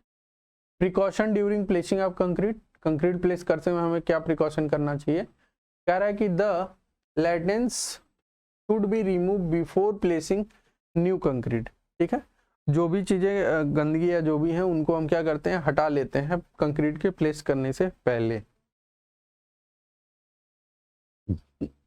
Placing of concrete should B start width wise and in the wall concrete work should be proceed toward middle starting from and. ठीक है, कह रहा है कि जो विड्थ वाइज हम करते हैं, ठीक ना, and in the wall concrete work should be proceed toward middle starting from, बीच से लेके हम किनारे की तरफ बनाते हैं। Okay, concrete should be placed in an uniform layer, thickness should be 15 to 13 centimeter for RCC, but for mass concrete it should not be more than 30 to 45 centimeter। ठीक है। कह रहा है कि जो भी हमारा कंक्रीट को प्लेस करना है उसका जो लेयर थिकनेस होना चाहिए वो 15 से 30 सेंटीमीटर तक होना चाहिए, लेकिन जो मास कंक्रीट है उसका 30 से 45 सेंटीमीटर से ज़्यादा नहीं होना चाहिए, ठीक ना। Alignment of reinforcement and from work should not B allow for disturbs after placing concrete. जो भी हमें कार्य करना है, जो भी हमें एग्रीगेट, जो भी हमें रेनफोर्स लगाने हैं, उनको उसके पोजीशन में वायर के माध्यम से, जो 24 गेज का वायर होता है उसको हम बांध देते हैं। ये ना कि हम कंक्रीट को प्लेस करने के बाद हम उसके अलाइनमेंट को चेंज कर रहे हो, तो वो पूरा का पूरा कंक्रीट, समय, पैसा, सब कुछ नुकसान हो जाता है मटेरियल के साथ। Concrete should be laid continuously to prevent the irregular and unsightly lines. Okay, चलिए कॉम्पैक्टिंग ऑफ कंक्रीट प्लेस कर लिया, अब कॉम्पैक्टिंग हम करते हैं, ठीक है। तो it define the process which eliminate entrapped air from freshly placed concrete and achieve the maximum density of concrete। कह रहा है कि इसका कॉम्पैक्टिंग का मतलब ये होता है कि हम जहाँ पे कंक्रीट को प्लेस्ड किए हैं, जहाँ पे कंक्रीट हम रखे हैं, लगाए हैं, बनाए हैं, वहां से एयर को क्या करना है, बाहर निकालना है। एक सवाल में क्वेश्चन आता है कॉम्पैक्शन और कंसोलिडेशन, ठीक ना, संघनन और संघनन, संघनन और संघनन, ठीक है। एक में ह रहता है, एक में घ रहता है। तो जो कॉम्पैक्शन होता है उसमें से हम क्या करते हैं, एयर्स को बाहर निकालते हैं, और जहाँ कंसोलिडेशन होता है वहां से वाटर को बाहर निकाल लेते हैं। तो जो यहाँ पे जो कॉम्पैक्टिंग हम करते हैं उसमें से एयर को हम क्या कर रहे हैं, बाहर निकाल रहे हैं कंक्रीट में से। तो जब एयर बाहर आ जाएगा तो उसकी डेंसिटी क्या होगी, या उसका वैल्यूम क्या होगा, थोड़ा कम होगा। तो एक घना हमें डेंसिटी चाहिए, ठीक ना, मतलब एक सॉलिड चाहिए कंक्रीट। उसके लिए हम क्या करते हैं, कॉम्पैक्टिंग करते हैं। अब इसका पर्पस देख लीजिए, पर्पस ऑफ कॉम्पैक्शन, पहला है टू अचीव हाई डेंसिटी, दूसरा है to improve strength and durability, तीसरा है to remove interrupt air bubbles in concrete, to eliminate honeycombs and other defect. ठीक है बालक, ये चार हमारे होते हैं और पूछे भी जाते हैं कभी कभी, ठीक है। मेथड ऑफ कंक्रीट कॉम्पैक्शन के कौन कौन से मेथड हैं, तो देखिए, पहला है हैंड कॉम्पैक्शन, दूसरा मशीन कॉम्पैक्शन, तीसरा बाई स्पिनिंग, चौथा है by pressure and jolting. Hand compaction क्या होता है, ये तीन प्रकार का होता है, रॉडिंग, रैमिंग और टेम्पिंग। रॉडिंग का मतलब होता है एक रॉड होता है, ठीक है, और इस रॉड से हम क्या करते हैं, उसको हम कॉम्पैक्ट करते हैं, जहाँ पे कंक्रीट करते हैं वहाँ पे मारते रहते हैं, ठीक है, वहाँ पे मारते रहते हैं, तो वहाँ कंक्रीट क्या होती है, बैठती चली जाती है। रैमिंग होता है, रैमिंग हमारा कहलाता है कि एक प्रकार का इनका डाया कम होगा। रैमिंग का मतलब क्या होता है, रैम करते हैं, मारते हैं उसको। और टेम्पिंग का मतलब आप जानते ही हो, ठीक है। मशीन कॉम्पैक्शन, उसमें पहला आता है इंटरनल वाइब्रेशन, नीडल वाइब्रेटर होता है, दूसरा फॉर्म वाइब्रेटर होता है, तीसरा table vibrator, platform vibrator, surface vibrator और वाइब्रेटरी रोलर होता है, ठीक ना। अलग अलग जगहों पे अलग अलग चीजें यूज होती हैं, जैसे वर्टिकल बीम वगैरह बनाना है तो ये यूज होगा, ठीक है, ये यूज होगा। टेबल वाइब्रेटर हमारा हॉरिजॉन्टल, जैसे रूफ वगैरह बना रहा है, स्लैब वगैरह, तो उसमें यूज होता है। तो हर चीज के लिए अलग अलग चीजें दी गई हैं। हैंड कॉम्पैक्शन देख लीजिए, कह रहे हैं कि this method is adopted in case of unimportant concrete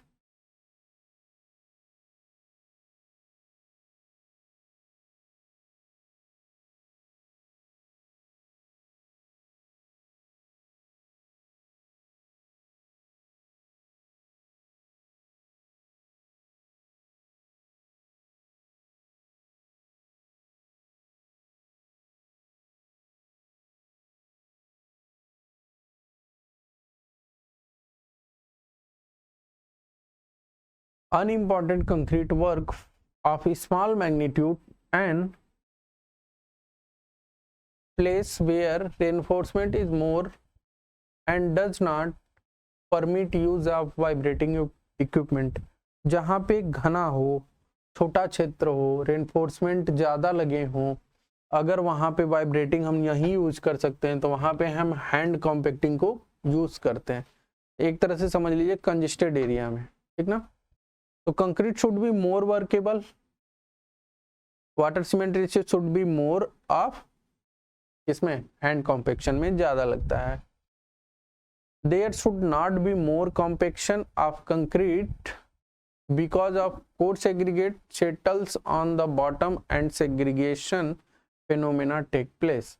slump value इसका कितना होना चाहिए, 120 mm होना चाहिए। तो ये चीजें आप याद रखिएगा।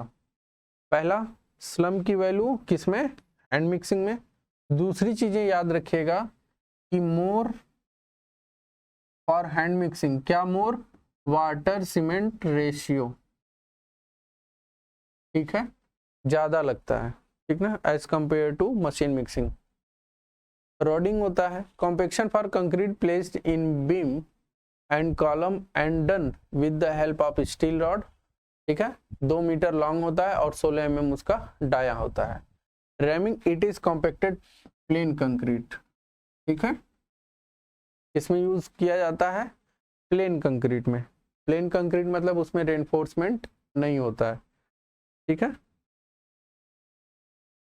Tamping, top surface is tamp by wooden cross beam, ठीक है, to expel out voids and to make the surface plain. Both compaction and levelling are achieved simultaneously।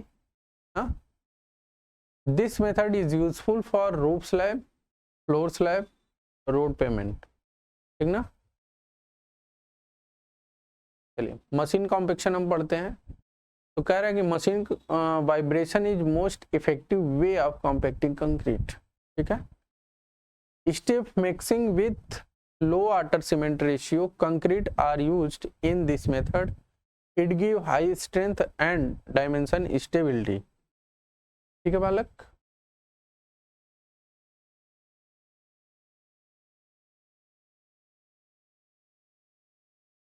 Vibration are more suitable than hand compaction to produce better quality concrete। Lower cement content क्या होता है, 15% से कम होता है।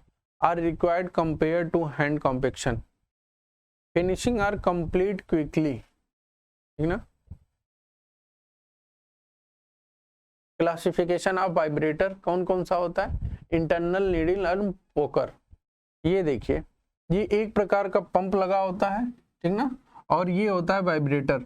इसको हम क्या करते हैं, कंक्रीट के अंदर डालते हैं तो यहाँ से इसमें क्या होता है, वाइब्रेटर जनरेट हो जाता है। तो इसको हम ले जाके जगह जगह पे, टेम्पिंग नहीं करते हैं, जगह जगह पे ले जाके मतलब कुछ सेकंड एक जगह छोड़े, कुछ सेकंड एक जगह, कुछ सेकंड एक जगह ऐसे छोड़ते हैं। तो अंदर इसमें क्या होता है, वाइब्रेट जनरेट होता है, ऐसे वाइब्रेट, ये हिलता रहता है ऑटोमेटिक। तो जब ये हिलता है तो इसके साथ कंक्रीट हिलती है, तो वो ऑटोमेटिक क्या होता है, सेटल होने लगता है, ठीक ना, ऐसे काम करता है ये, ठीक है।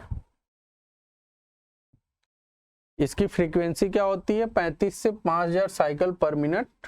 नीडल का जो डाया होता है 20 से 75 mm और जो हमारा लेंथ होता है 25 से 90 सेंटीमीटर, ठीक है। Spacing of needle penetration point जो होता है 600 mm, ठीक है। 10 minute 10 time to the dia of needle. कहाँ पे यूज करते हैं, कॉलम में, बीम में, हाँ, mass concrete and for all general work में। External vibrator, form vibrator are use for concrete column, thin wall and casting of precast structure. Vibrator are clamp on the external wall surface of the formwork, ठीक है। इसको हम कहाँ use करते हैं, pre cast concrete में हम इसको यूज करते हैं। Form vibrator is most suitable for compaction of thin and congested section, ठीक ना, जहां पे पतला हो या कंजेस्टेड सेक्शन हो वहां पे। Arch and tunnel lining where the internal vibrator is practically not feasible. It produce a good finish of concrete work. Vibration is given to concrete work is indirectly way. Efficiency होता है external vibrator is less than internal vibrator.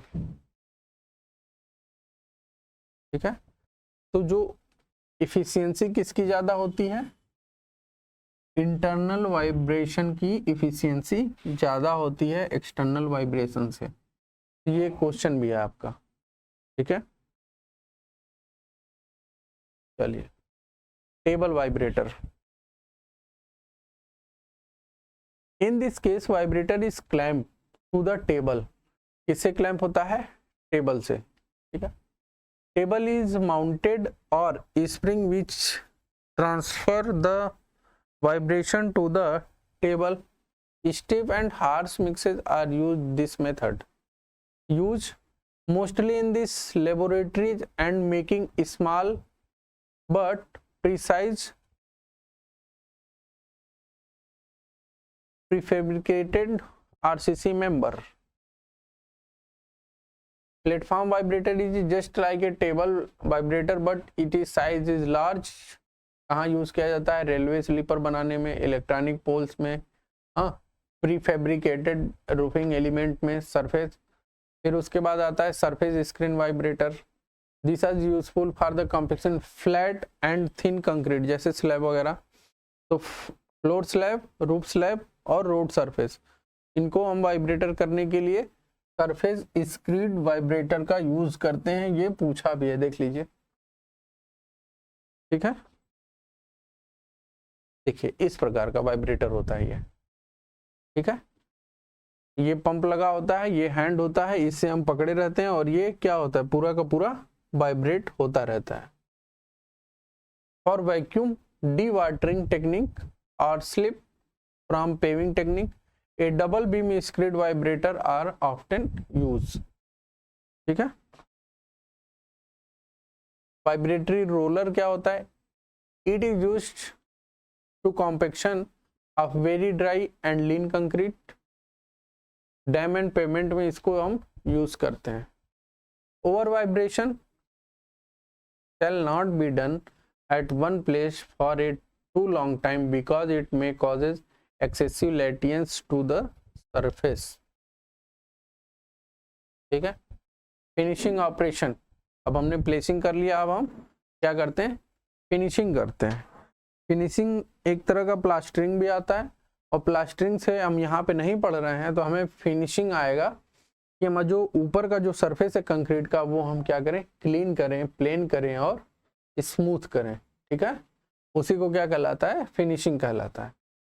ठीक है बालक, चलिए.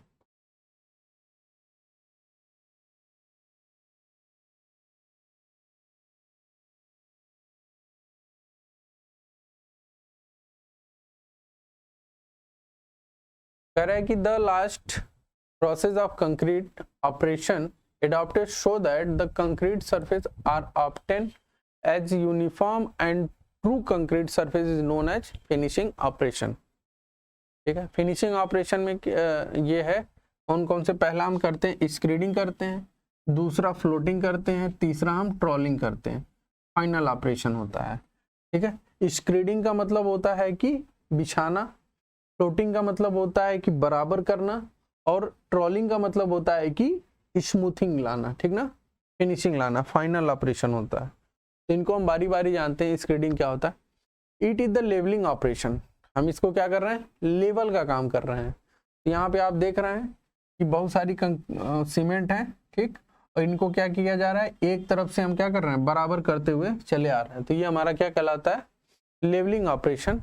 Of removing sticking excess concrete, जो हमारा access है उसको हम क्या कर रहे हैं, hump and hollows of uniform concrete surface is called screeding. ठीक है, it is done with the help of straight edge. ये एक प्रकार का सीधा सीधा हमारा क्या होता है, एज होता है, उसके माध्यम से हम क्या करते हैं, सीधा करते हैं. There are two type of screed. पहला होता है रोलर टाइप, दूसरा होता है वाइब्रेटर टाइप. ठीक है, चलिए अब आते हैं फ्लोटिंग. ठीक, फ्लोटिंग देख रहे हैं, पहले हम बराबर कर लिए थे, अब बराबर करने के बाद हम इसमें क्या कर रहे हैं, शाइनिंग वाली काम कर रहे हैं, ठीक ना। The process of removing irregularities, इसमें जो इरेगुलरिटीज है, जैसे हमारा वाटर ड्रॉपिंग वाला चीजें हैं, ठीक ना। वाटर ड्रॉपिंग का मतलब उसमें हम स्लोप देने वाला जो काम करते हैं, एक तो पहले ही कर लेते हैं फ्रॉम वर्क लगाते समय ही, लेकिन इस समय हम लाके चेक कर लेते हैं और उसको हम क्या करते हैं, फिनिशिंग कर देते हैं, ठीक ना। Irregularities from the surface of concrete left after screeding is known as floating. Floating is done with the help of wooden float. Wooden float होता है 1.5 मीटर लॉन्ग होता है, ठीक है। ये कितना होता है, 1.5 मीटर लॉन्ग होता है, ठीक है, और 20 सेंटीमीटर वाइड्स होते हैं, ठीक ना। Finishing is achieved by moving the wooden float in the forward and backward direction, ठीक है, मतलब ऐसे ऐसे ऐसे ऐसे, इसी को बोला forward and backward direction. Trowelling, trowelling होता है, ट्रॉलिंग को आप जानते होंगे, करनी वगैरह जो बोलते हैं उसे। It is the final operation of finishing, it is done to create smooth hard and dense surface. Trolling is done when water has evaporate from concrete surface. Concrete surface से जब वाटर क्या होता है, इवेपोरेट हो जाता है, उस समय हम ये काम करते हैं। Exterior concrete should not be trowel because it can lead to a loss in drain air caused by overworking the surface. Trowel length क्या होता है, 25 से 50 सेंटीमीटर, और विड्थ कितना होता है, 8 से 12 सेंटीमीटर, ठीक है। Loss of strength due to air voids, अगर किसी कंक्रीट में हमारा एयर वाइट्स प्रेजेंट रह गया तो उसमें कितना लॉस होता है उसको हम जानते हैं। अगर एयर वाइट्स 1% अगर हो गया तो उसमें 5% का लॉस होता है, 5% हो गया तो 30% का होता है, 10% अगर रह गया तो उसमें 50% स्ट्रेंथ क्या होता है, कम होता है, ठीक है। चलिए, अब सब कुछ हो गया, बैचिंग हो गया, मिक्सिंग हो गया, ठीक ना। बैचिंग मिक्सिंग हमने पढ़ लिया। मिक्सिंग के बाद हम क्या पढ़े, बैचिंग हुआ, क्या पढ़े हमने, बैचिंग, मिक्सिंग, ट्रांसपोर्टिंग, ठीक ना, प्लेसिंग, फिनिशिंग। उसके बाद अब हम पढ़ते हैं क्यूरिंग, ठीक ना। क्यूरिंग का मतलब जब तक आप ये काम नहीं करोगे तब तक आगे वाला काम जो है वो उतना महत्व नहीं देगा, क्योंकि किसी कंक्रीट में क्योरिंग जितना ज़्यादा हम उसमें पानी हम तराई करेंगे, जितने ज़्यादा तराई करेंगे उतना ही ज़्यादा हम उसमें स्ट्रेंथ प्राप्त करेंगे, ठीक है। चलिए देखिए, क्यूरिंग से कितना ज़्यादा क्वेश्चन आया है, कहाँ पूछा गया है, तो इन्हीं को देख के लगता है कि ये कितना इम्पोर्टेंट है, ठीक है। तो इसको हम जानते हैं कि ये होता क्या है, जानते इसमें सीखते हैं, ठीक। कह रहा है कि curing the process to keep the surface, curing जो है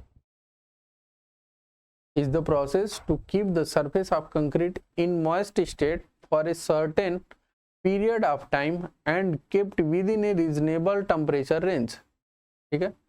ये एक प्रकार का प्रोसेस है, ठीक है।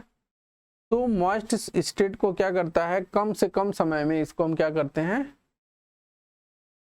प्लेस कर देते हैं। और ये किस पे डिपेंड होता है, टेम्परेचर के रेंज पर डिपेंड होता है, ठीक ना।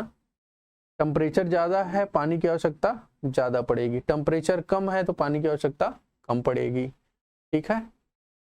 टेम्परेचर ज़्यादा है तो क्यूरिंग में समय ज़्यादा लगेगा, टेम्परेचर कम है तो क्यूरिंग में हमारा समय कम लगेगा। ये ऐसे करके हैं। The result of this process increase strength and decrease permeability, curing of concrete for long period ensure better volume stability, strength and water resistance, ठीक है। चलिए, ऑब्जेक्ट ऑफ क्यूरिंग का ऑब्जेक्ट क्या होता है, to increase impermeability and durability of concrete, ठीक है। To achieve the required strength, हमें आवश्यकता जितनी पड़ती है उतना हम स्ट्रेंथ अचीव कर लेते हैं। To reduce shrinkage and prevent the loss of water by evaporation, evaporation के द्वारा जो हमारा पानी की कमी हो जाती है या लॉस हो जाता है वो क्या करता है, ये फील करता है। It increase wearing resistance and the weather resistant to the concrete surface, ठीक ना। Method of curing, shading of concrete work, water curing by ponding, ठीक ना, स्टेम, ठीक है, covering concrete surface with hessian or gunny bags. तो देखिए shading क्या होता है, main object of shading concrete is to prevent the evaporation of water from the concrete surface. It is used in dry weather condition to prevent the direct contact of the sun rays surface concrete in cold weather condition, ठीक ना। To prevent the freezing of concrete, shading is done with the help of big conveyances stretched at the construction site. Shading का मतलब होता है कि कोई भी surface को डायरेक्ट सूर्य के रोशनी में आने से हम रोकते हैं, उसके ऊपर क्या करते हैं, कोई ना कोई हम चीज बिछा देते हैं, शेड लगा देते हैं कि उस सरफेस पे, नीचे हमारा सरफेस है, इसको हम ढक देते हैं, ठीक है। अगर हम ढक दिए तो ऊपर जो भी रोशनी आती है वो पहले इस पे आएगी, फिर उसके बाद इस पे आएगी, तो हम उसमें क्या करते हैं, शेडिंग करते हैं। तो जहां पे हम इस प्रकार की प्रक्रिया करते हैं वो क्या कहलाता है, शेडिंग कहलाता है। Water curing, best method for curing because satisfy, ठीक है, all the required of curing as promotion of hydration, elimination of shrinkage and absorption of heat of hydration.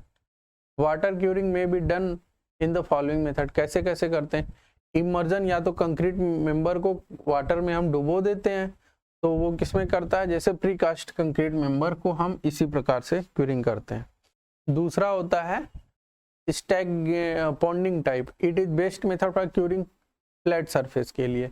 इसमें क्या करते हैं, ईट मेथड में water is filled small pond to cure the concrete surface, curing of pavement slab. इसमें क्या करते हैं कि हम तालाब बना देते हैं, कोई चीज़ हम घेर लेते हैं, घेर देते हैं उसको, या मिट्टी वगैरह से, सैंड वगैरह से हम घेर देते हैं, या किनारे किनारे बोरे रख देते हैं, ठीक ना, तो उसमें हम पानी भर देते हैं, ठीक ना। और स्प्रेइंग ऑफ फॉगिंग, हम इसमें भाप या पानी को क्या करते हैं, छिड़काव करते रहते हैं, ठीक ना।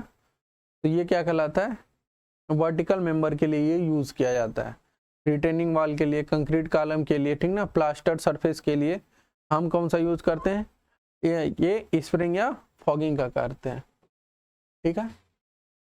Wait covering, it is some case wet covering such a wet gunny bag, hessian cloth, jute, ठीक ना, वेयर रैप्ड। ये इसमें क्या होता है कि जो जूट वाला बोरा होता है भूरे कलर का, उसको भिगा के वर्टिकल कॉलम है जो, ठीक ना, तो इनमें vertical surface for keeping the concrete wet. जो वर्टिकल सरफेस होता है उस बोरे को भिगा के उस पे हम क्या करते हैं, लगा देते हैं, और इसको समय समय पे हम बोरे को भिगाते रहते हैं, ठीक है। तो उससे क्या करता है, बोरे से जो मॉइस्चर वो कंक्रीट लेता रहता है। Membrane curing, it is also known as dry method concrete curing, ठीक ना। तो freshly concrete surface are covered by the solid and liquid membrane up to 7 days in order the prevent the evaporation water. कह रहा है कि हम इसको membrane कर देते हैं, किसी चीजों से कवर कर देते हैं, ढक देते हैं, ठीक ना। टाइप ऑफ शिलिंग कंपाउंड, ठीक है।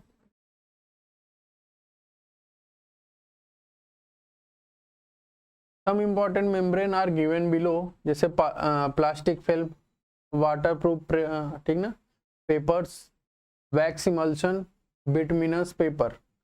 तो ये सब सारी चीजें अंदर पानी डाल दिए और ऊपर से ढक दिए, तो पानी इवेपोरेट होता ही नहीं है। जब पानी इवेपोरेट नहीं होगा तो नीचे अंदर ऑटोमेटिक चलता रहता है कौन सा, क्यूरिंग का प्रोसेस, ठीक ना। Arid zone where there is scarcity of water to be executed by ponding spraying method. Stem curing, stem curing क्या होता है, देखिए कितना बार पूछा गया है ये। This method of curing is adopted for the prefabricated or precast concrete structure to develop the strength of concrete very rapidly. Maximum temperature is limited 75 degree Celsius. तो वहां पे कौन सा किया जाता है? स्टेम क्यूरिंग किया जाता है। स्टेम क्यूरिंग क्या होता है? भाप वाला। Water cement ratio is limited to 0.3 से 0.7। Steam curing is not use for high alumina cement concrete. It reduce shear strength of concrete. It increase the resistance against sulphate action. Freezing and thawing. Freezing and thawing का मतलब होता है कि जब हमारा thermal temperature क्या होता है? बदलता रहता है, ठीक है। एक्सपेंशन और कॉन्ट्रैक्शन वाली कंडीशन, जमना और टूटना, ये सब ये वाली चीजें होती हैं, ठीक है। Curing of concrete surface with hasten on gunny bags. This method are used for vertical and slopy surface. बता चुके हैं। Curing period of temperature. Strength of concrete depend upon curing period and temperature both. According to BIS, temperature is recommended for curing के लिए कितना? 27 ± 2 degree Celsius पूछा गया। The humidity कितना होना चाहिए? 90% होना चाहिए। आर्द्रता कितनी होनी चाहिए? 90% तक होनी चाहिए, ठीक है। तो देखते हैं यहाँ पे strength of ordinary Portland cement with different period of curing. एक दिन की अगर क्यूरिंग हम एक दिन करते हैं तो उसमें 16% स्ट्रेंथ मिलेगा। 3 दिन करते हैं तो 40%। 4 दिन क्यूरिंग करते हैं तो 67 डेज। 28 दिन करते हैं तो 100%, ठीक है। 3 महीने करते हैं तो 122, 6 महीने करते हैं तो 146 और 1 साल करते हैं तो इसका मतलब ये नहीं है कि आप 1 साल तक तराई करते रहो। कहने का काम ये है कि आप मिनिमम कोई भी कंक्रीट को 28 दिन तक करिए जो वो 100% तक प्राप्त कर ले। बाकी की जो ये प्रक्रिया है वो कंक्रीट ऑटोमेटिक एटमॉस्फेयर से लेता रहता है, अपना काम करता रहता है, वो इंटरनली चलता रहता है, ठीक है बालक। इसका मतलब ये नहीं है कि आप इतना तक करिए, ठीक है। तो ये था पूरा आपका कंक्रीट ऑपरेशन के बारे में जो यहाँ पे बताया गया है, समझाया गया है और सिखाया गया है। तो अगर अब कोई दिक्कत आती है, कोई भी समस्या आती है तो आप बताएं, ठीक है, समझाएं, मतलब पूछ सकते हैं, बता सकते हैं। कल भी आपको बताया गया था कि एक मेल भी दिया गया था, उस मेल पे आप जब चाहें तब मैसेज कर सकते हैं। कोई भी दिक्कत हो तो आप वहाँ पे बता सकते हैं, ठीक, पूछ सकते हैं। आराम से पढ़िए, समझते रहिए और इसमें ज़्यादा कुछ करने की आवश्यकता नहीं है।